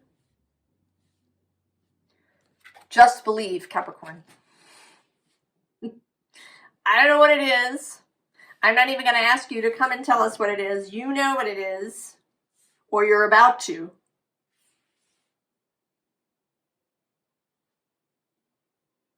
Right? There's going to be a call to leave this Four of Pentacles behind. To really embrace the star. And then you're just going to let, right? You're going to let the magic take care of itself. You are going to keep your eyes and your energy focused. Where, right, at the goal. And you're going to allow the quantum space, whatever you want to call it, the creational space, the firmament, source. If you're an Abraham watcher, you're going to let the grid fill in.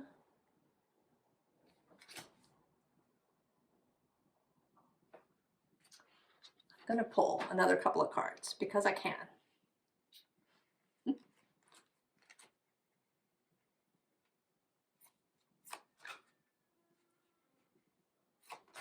Three. What do we have? Oh, it's the Ace of Cups. And the Emperor. King of Pentacles. Okay. So, you got this thing you love. It may be a new love. It is the Ace of Pentacles. It could be that this really is a new vision. That it's something you've never thought of before. That it's just burst in upon you, or that it's about to at this full moon. Like, right, just, I don't even have words for it. Right, that it's gonna, like, the cup will overflow. And then there's the cosmic emperor doing his thing. It's not about you doing anything. I know you love to do, but in this particular case, the doing is believing. And I don't know how you manage that. It may be in different ways. It may be that you don't think about it anymore at all.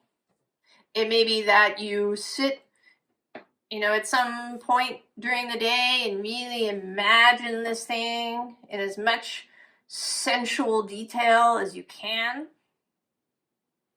Let it run away with you. Don't try to control the daydream. Even if things in it seem completely illogical, magical, just let it flow.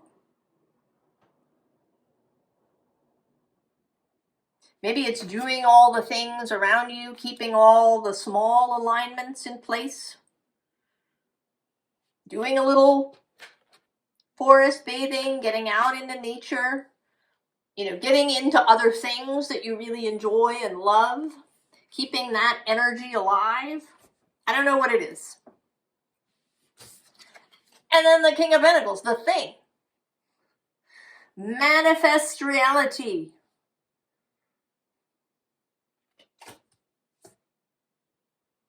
Oh, Capricorn. So good. Ooh.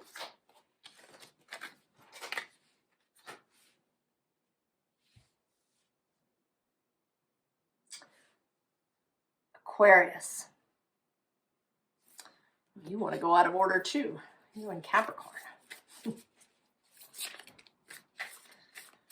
Going out of order.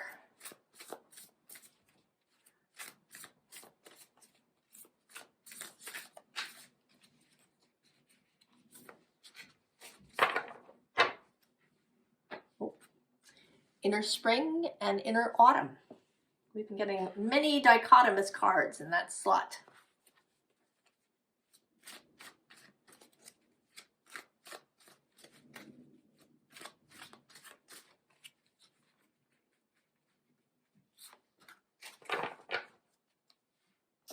Oh.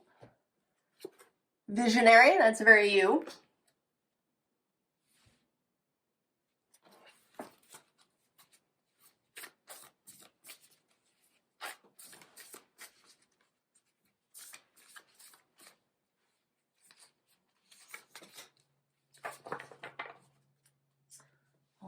Black walnut, discernment and self-worth.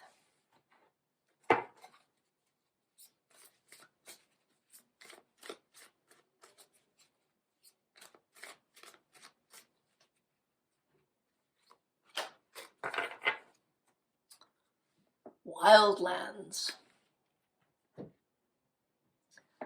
So, Aquarius, there was a little interruption there. So, I'm going to show you the cards. We've had our shuffle, the in-between, an energy that has shown up in Sagittarius' reading, particularly manifestation. That concept has also been running through things. Conch shell, homecoming, afterlife, and precision.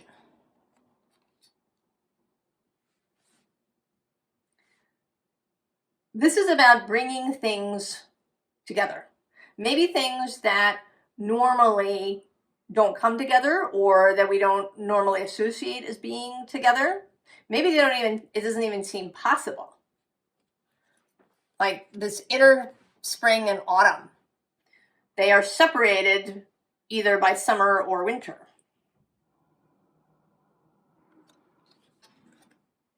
But bringing them together.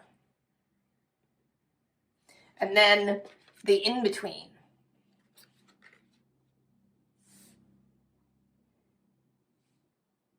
This is your sun, Aquarius, reflected on the moon in Leo.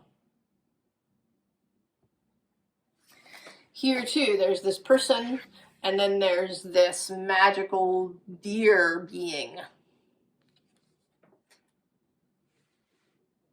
There's also in this card, this is the Weeds and Witches Oracle deck. And I haven't really been talking about the plants in them, but here, this is hemlock. She's got this skull and crossbones bottle here. The difference between medicine and poison being the amount. There's something about the mixing of things that might normally be separate. In your own life, this might be mixing your profession with your home life in some way.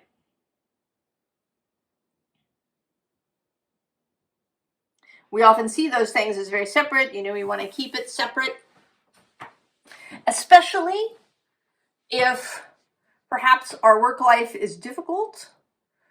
Someone maybe who works as an emergency room physician or a police officer or something of that nature where they see difficult things. Or maybe we've had some difficult interaction at work and we don't want to bring it home. But that doesn't work. We have to have a way to share what is happening to us. Because the people who are closest to us feel, right, they feel cut off. There's a wall that is created if you do that.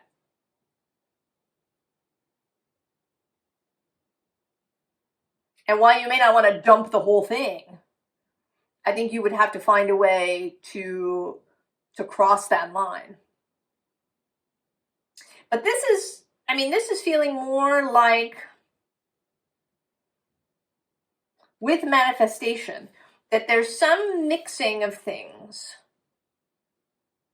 that is needed to create something new. This may be mixing some aspect of your private life with your public life, or the other way around. It may be using a skill that you use at work, at home, and vice versa. It may be introducing friends from each sphere to each other, having a party and inviting both work friends and family and neighborhood people all to the same party. There's some kind of mixing that wants to happen, and to happen in just the right proportion.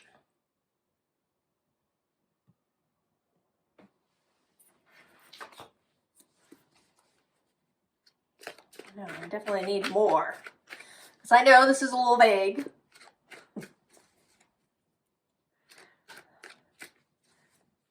See what, right? There's something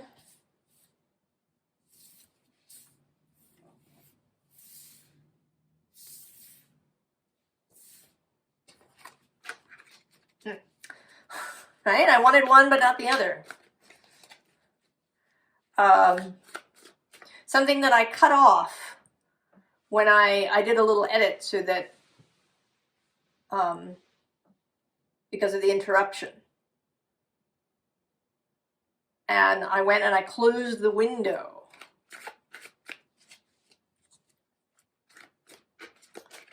I'd had the right amount of air up until this point. And probably later in the day, I'll open the window again a little bit. It's very cold here, but I do want fresh air. So it's finding the right amount.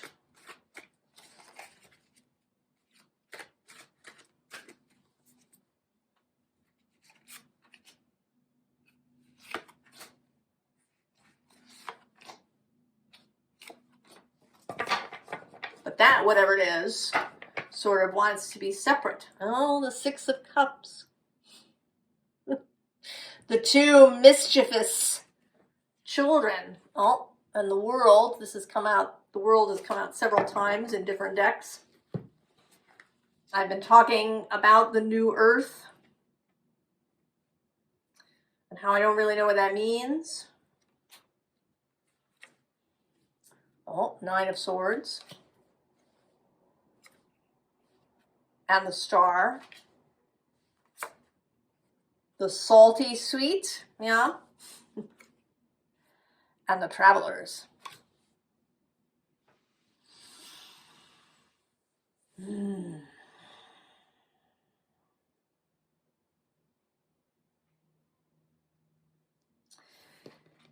You know, this feels like there's something about the Nine of Swords that leads to the Star.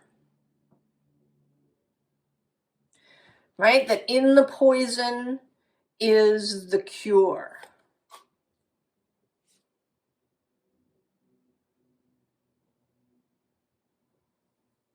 That in the poison is the cure. That's something about maybe that your fear leads you to the Star, is a window to tell you what your star really is, if you've been wondering.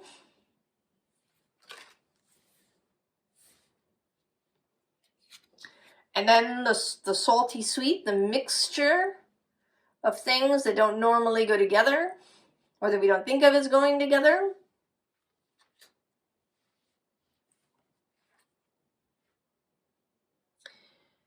And then that there is some distance that needs to be crossed.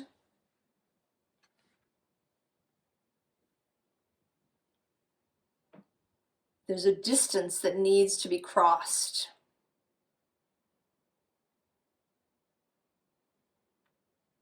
A land that needs to be entered, maybe where you've never entered before. What is this? Oh, it's the empty nest.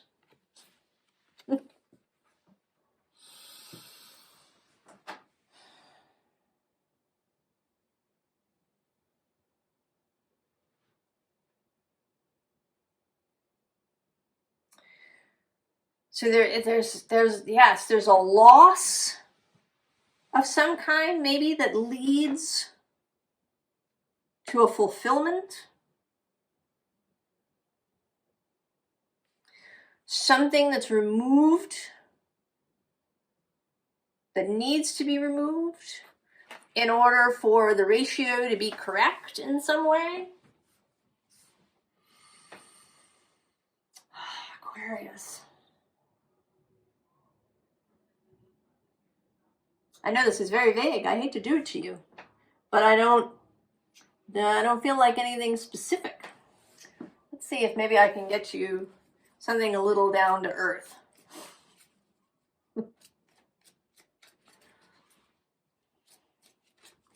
Perhaps it will all come clear at the full moon, that you'll have this sudden, oh, that's what she was talking about. Or maybe in the days after the full moon.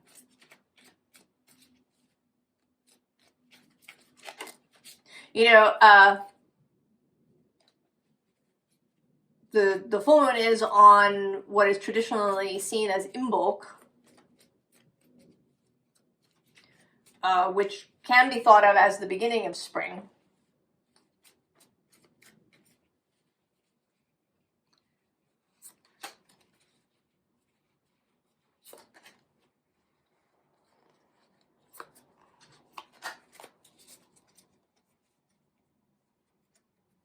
Well, there it is, the Star. Judgment on the underside. That certainly feels like a revelation, like a sudden feeling of understanding. Queen of Wands. The Ten of Pentacles. This tried to jump out. I put it back, and there it is. And the World again. Aquarius. There's some, you're gonna see something. You're going to have a vision in a way that you haven't before. It may be a vision of how you want your life to be. It may be a vision, I mean, we have been talking about this new earth. It may be a vision of what you think the whole thing should look like with this Ten of Pentacles World card. It may be the understanding, like really understanding, seeing, feeling how the little things that you do, how your individual life filters out into the whole, how your below becomes the above. This is my card of soul integration, right? You and your soul getting together and creating mischief. Below that, we do have the joy of the shadows, as well as I'm seeing now the Ace of Cups.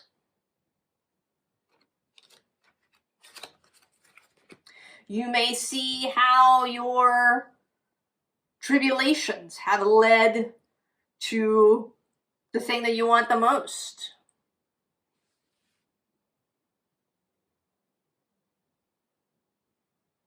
Clarity, understanding, knowing, wisdom,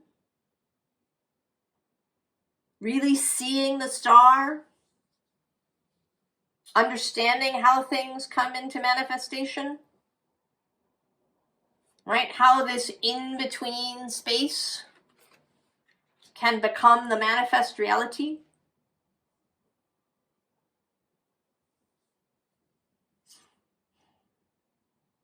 I'm kind of seeing her now as wanting to blow this conch shell. That's an image that came out in the collective reading, this blowing of the trumpet. You may feel like, oh, this is so amazing. I have to tell everybody I know.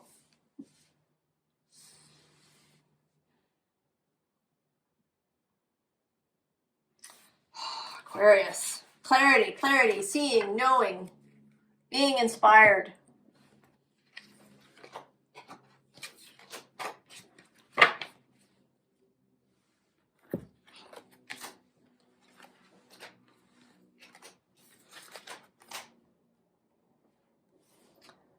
Pisces.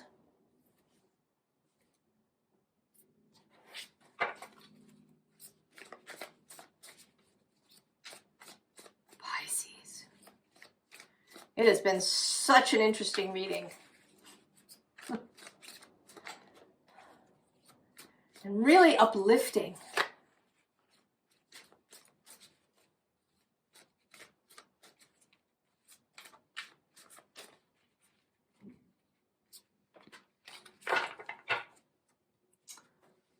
Sister witches.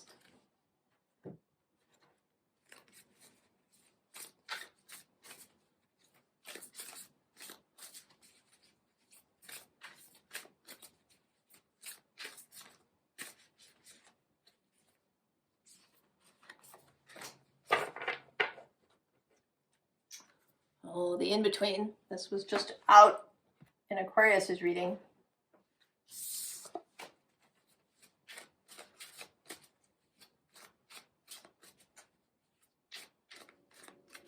We've been talking about the roles that different signs, the energies, the archetypes of the different signs will play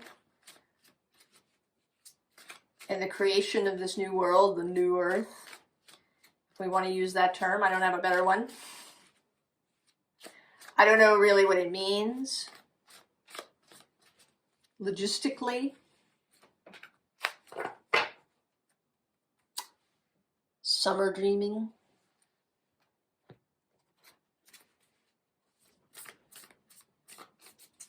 The vision that we have, the possibilities.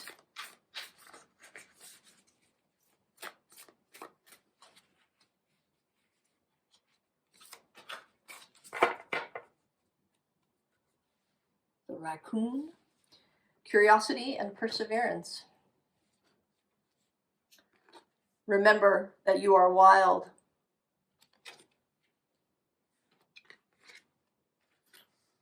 Soul retrieval. the wind flower,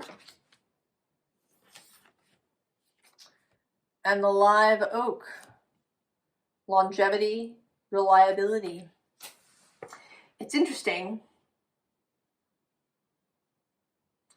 I think you have the most repeats. Cards that have come out before. This one, this one, this one, this one, and sort of this one. This one peeked out.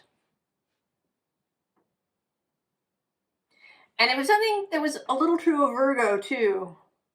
Virgo is being asked to world build, to attend to the details, to the specificity, to holding the vision.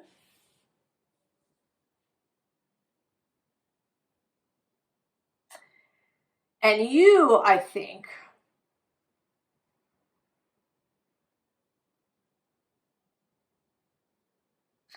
you have a different kind of holding.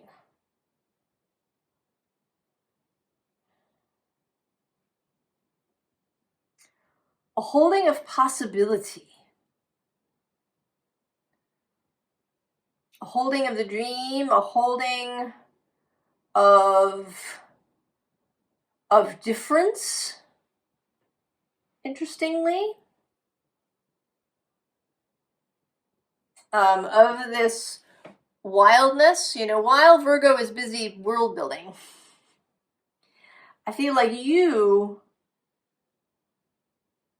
are kind of the antithesis to it, right? So that it doesn't get too rigid.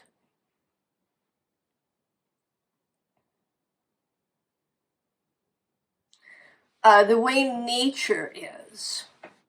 You know, nature has systems, but nothing is rigid.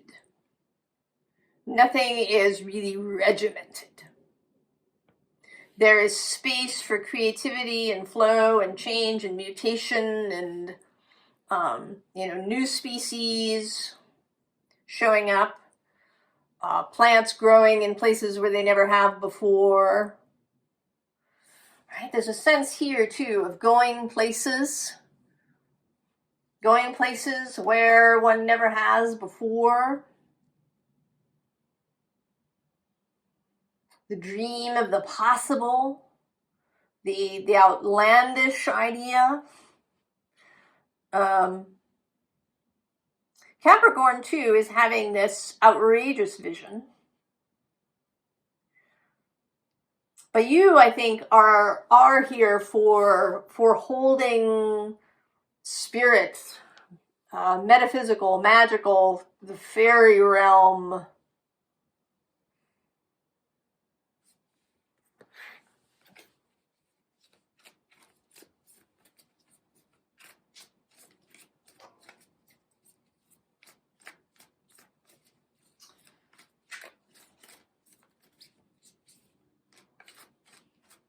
Also for keeping differences, which is sort of interesting because I do think of Pisces as a sign that eliminates borders.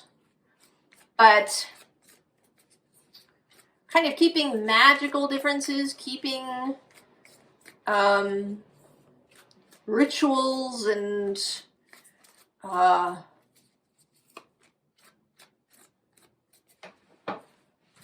you know, allowing for weirdness, for things that are outside.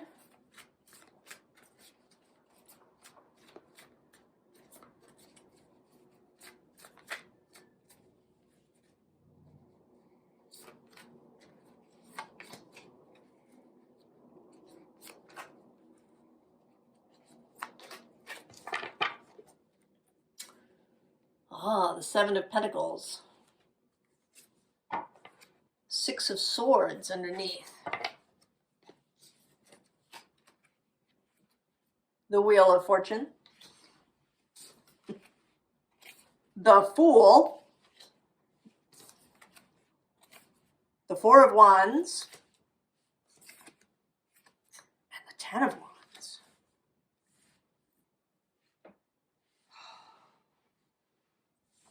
Yeah, it's like you're the odd thing. the spin of the wheel of fortune, the Fool. I mean, there's these other things around here that we like. I mean, we do like the Seven of Pentacles. We like the planting of seeds, and that, you know, that stuff grows, that we have enough food, that, you know, that our clothes are clean, and some of them we wash the dishes, and that these things occur. But we don't, not too much.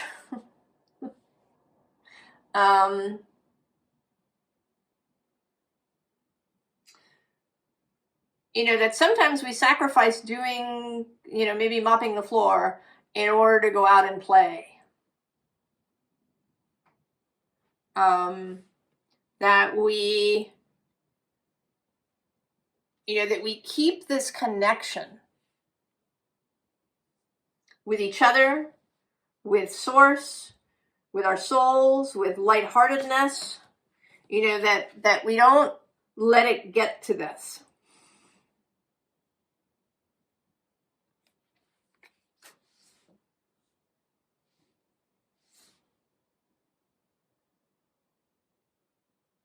That we don't let it get to it all being a chore. There's a kind of, there's a Mary Poppins thing here. You and Virgo together are Mary Poppins, right? She is, right? She's practically perfect in every way. But her carpet bag is magic. So she's, you know, she's trim, she's well turned out. She has this magical measuring tape. This is all very Virgo. But her carpet bag is, you know, she's reaching into a magical space. She jumps into chalk paintings. Right? She goes to hovering tea parties.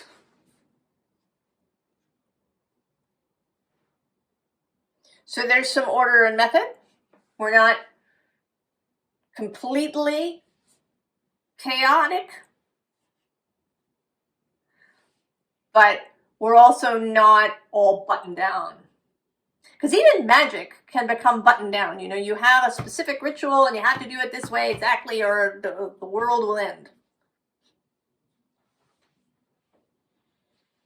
You have to do your manifestation practice exactly like this.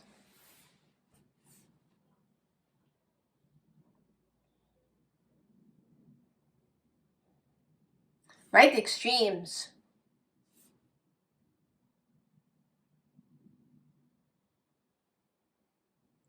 The balance.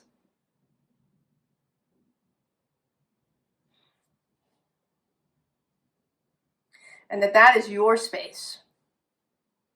Right? Maintain curiosity. Do think about the long vision. The vision into the future. The possibilities of unfolding.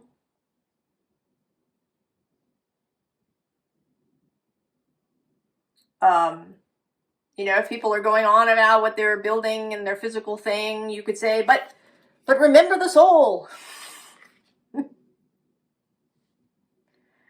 Right? Why did you build that company?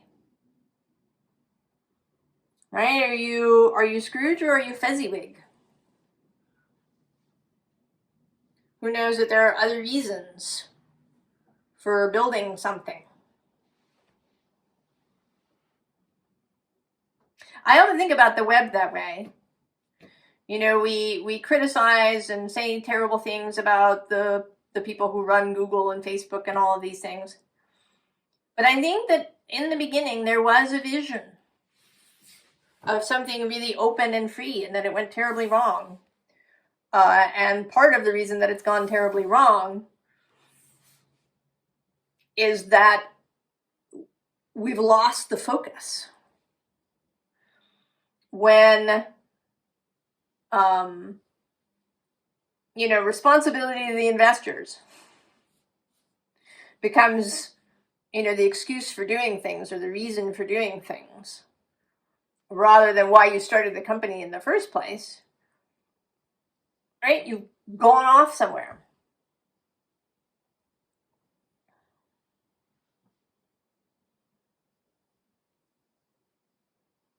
You know, maybe you started writing novels because you really love to write, but then you got sidetracked and started writing novels that would sell a lot.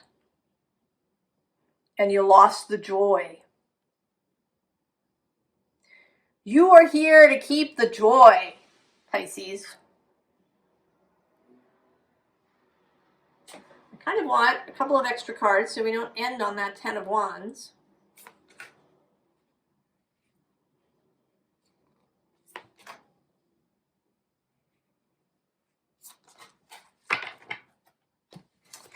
What do we have? Oh, the 10 of Swords. Well, that's what I get. Oh, there's the Knight of Wands. Oh, the 8 of Swords. There you are. Blazing your way. Hair streaming through these difficult spaces. Spaces where people get caught up in analysis paralysis and in terrible thoughts. Places where people feel despair.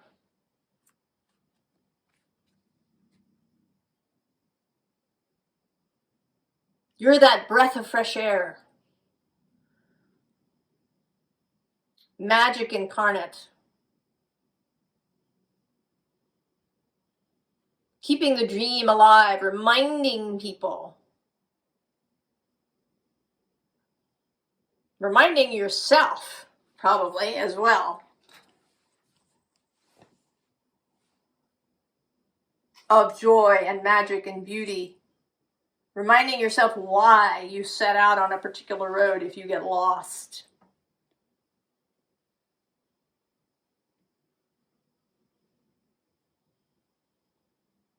And it may be that you have been a little lost.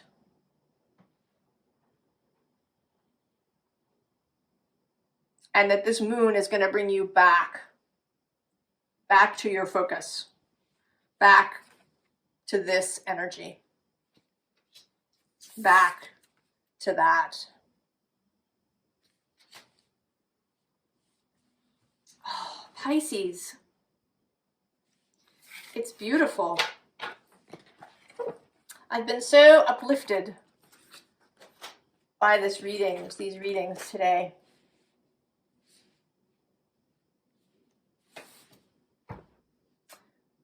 Collective.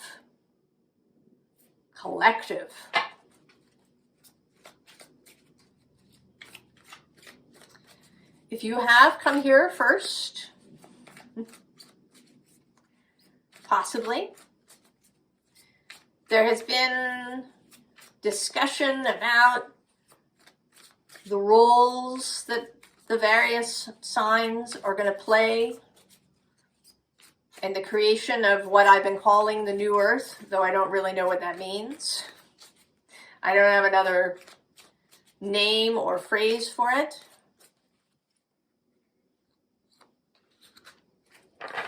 And that these things, kindred soul,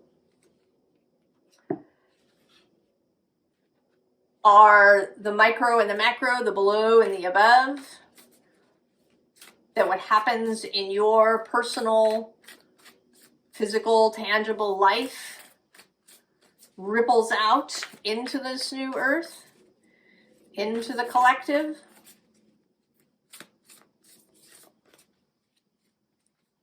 And vice versa.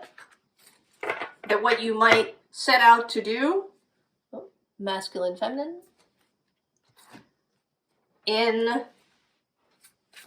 for the greater good will show up in your own life as well.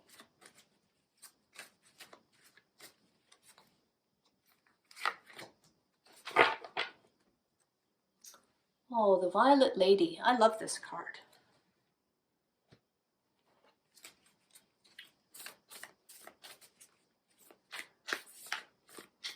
that we are all both the above and the below.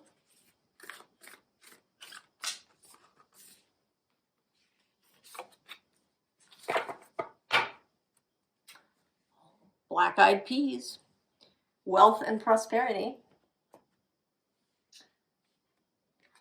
Wildlands, this has come out several times, as actually has this wealth and prosperity. Sensuality. Oh, knowledge. And sassafras, healing and self-care.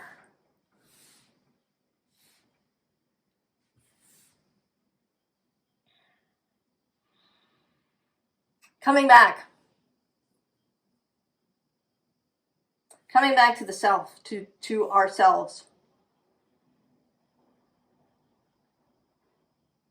Coming back to our human selves. Coming to remember ourselves as nature. We've been on this long road, thousands of years, I think, of separating ourselves out from nature initially, and then from each other, from separating the body and the spirit and the mind, and we've been making things, separating things, chopping things up, seeing ourselves as not nature.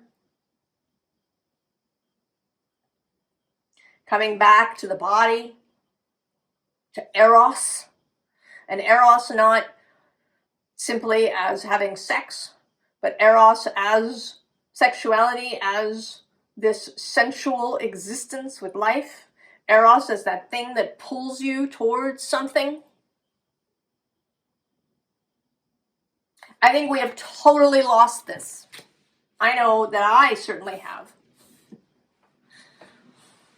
How do we decide things these days, right? Lists of pros and cons. Maybe we ask ChatGPT these days what we should do.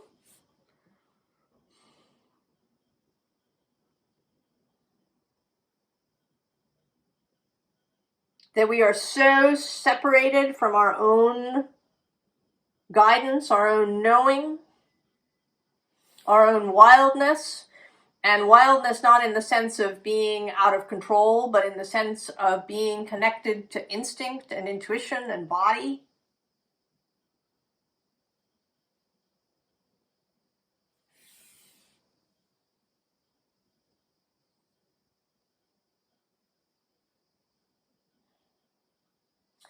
Right? This being clothed in flowers. Below that we have choices. Also, I'm going to go one more with illumination. Certainly, masculine, feminine, very confused. The seen and the unseen.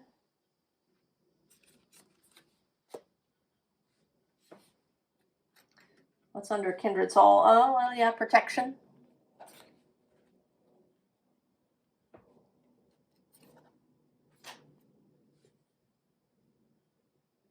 Knowledge of self.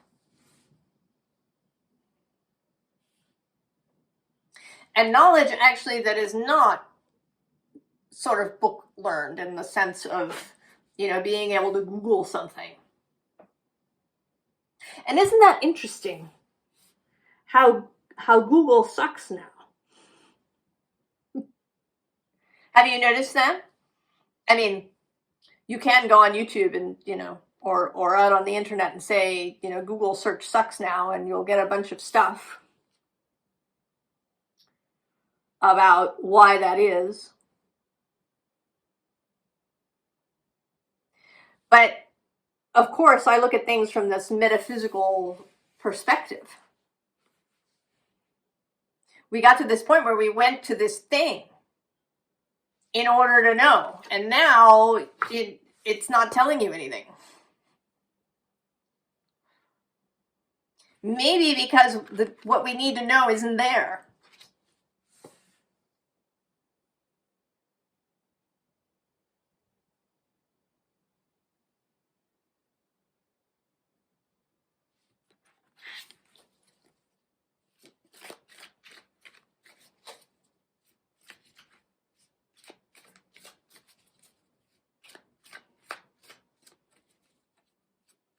So it may be doing us a service.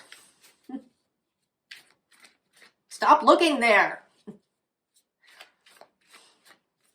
It's not going to tell you what you need to know.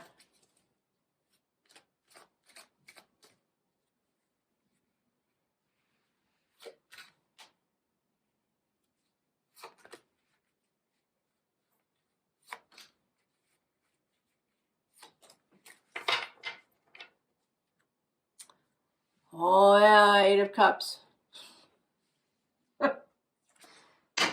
Ace of Staves on the underside. The Devil. The Prince of Sacred Circles. The Queen of Swords. And Death, of course.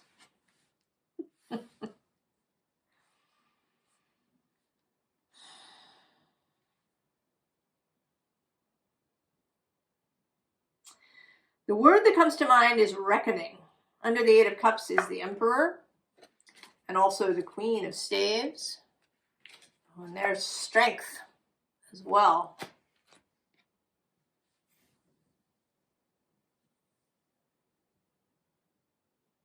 There is a kind of reckoning, a kind of reclamation. A reclamation of our place in nature, of ourselves as natural beings with this Prince of Sacred Circles. You know, it seems to me that he has just been here waiting, knowing that we would come back to this.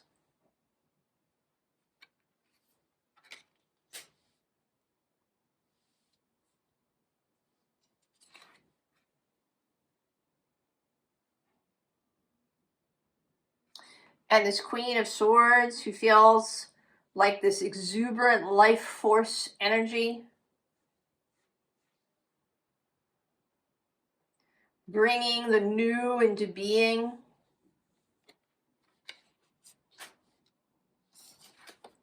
And then death.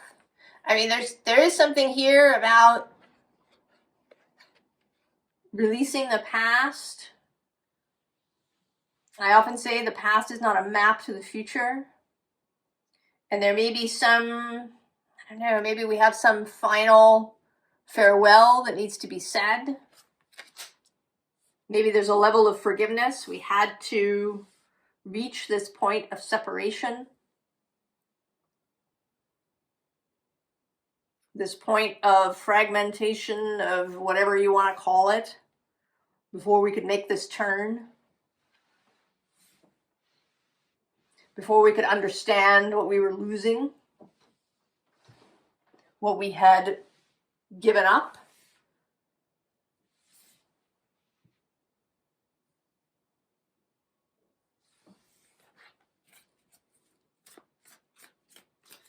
And then,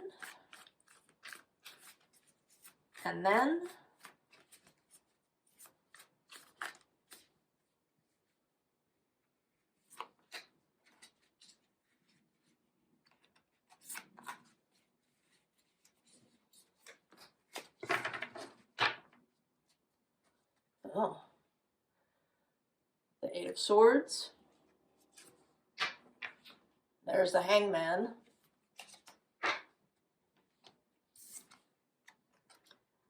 King of Pentacles. Seven of Cups. Seven of Pentacles. So, and then there's a reorientation.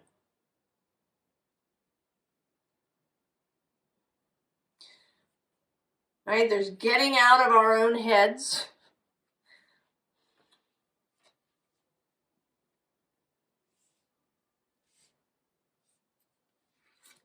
right? Really considering what it is we want to create. Right? What options do we want?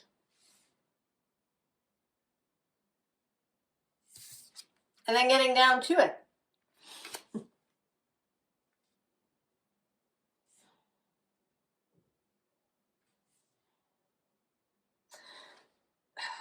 I don't know why this is coming to mind, perhaps. All Creatures Great and Small, which is the first book by James Herriot. That's a pen name. He was a veterinarian.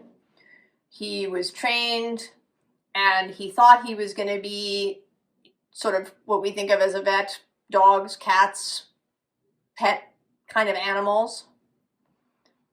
But jobs were scarce when he graduated veterinary college, and he ends up getting a job with a practice in the Yorkshire Dales that is largely a farm animal practice.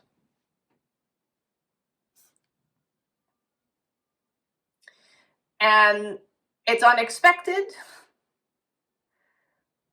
but he finds it incredibly rewarding. He has this amazing life that he talks about in his books.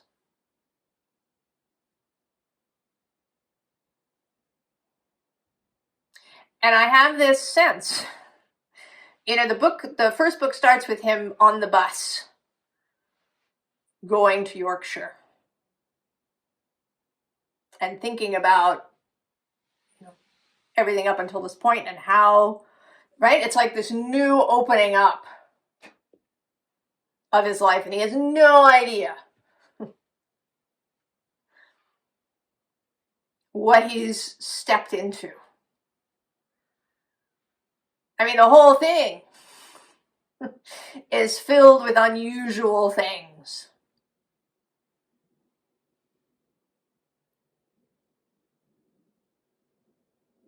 And I feel like that's where we are now. That we're on the brink of the possible. And that our attitude about it is everything.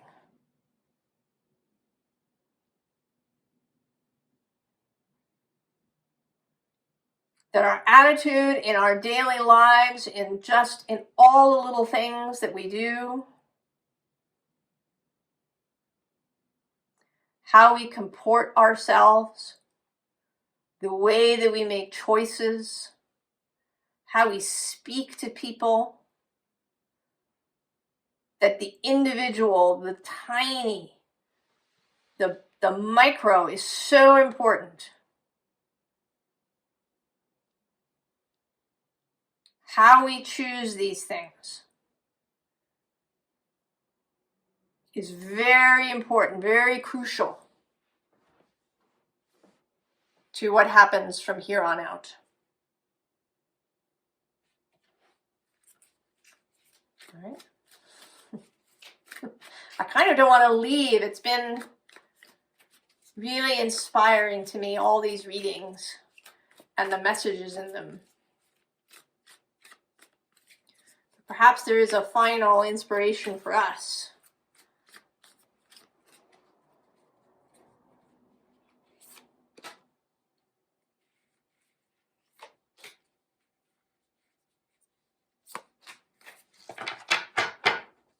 Oh, there it is, the Fool. And on the underside, the Eight of Cups repeating. So moving from that Eight of Cups, from this perspective that kind of includes the past, into the Fool. And then the Knight of Cups. The Three of Cups. Oh, and the Ten of Swords.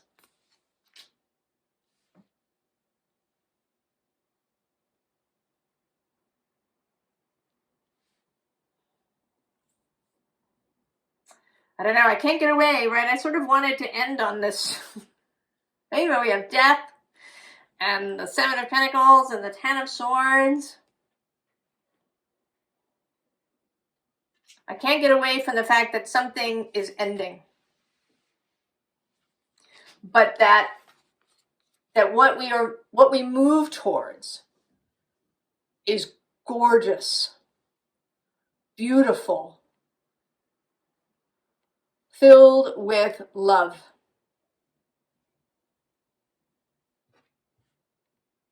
And that it's all about that choice of where the attention goes. Do I stare at the Ten of Swords? Do I, have an autopsy? Or do I know that it's done, it's finished, good? Move now towards the Knight of Cups and the Three of Cups. Be the Fool. Yeah, Knight of Wands, beyond that. The Empress. The Two of Cups. Oh, and look at that! I can hardly stand it. It's the Emperor and the Empress with the Two of Cups in between. And the Ace of Wands.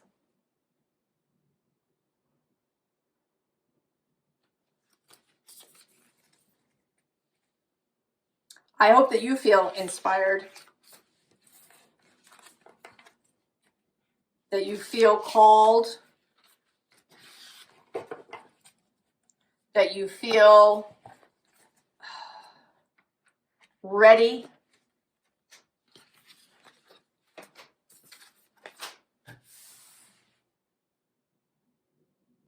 I wish you the very, very best.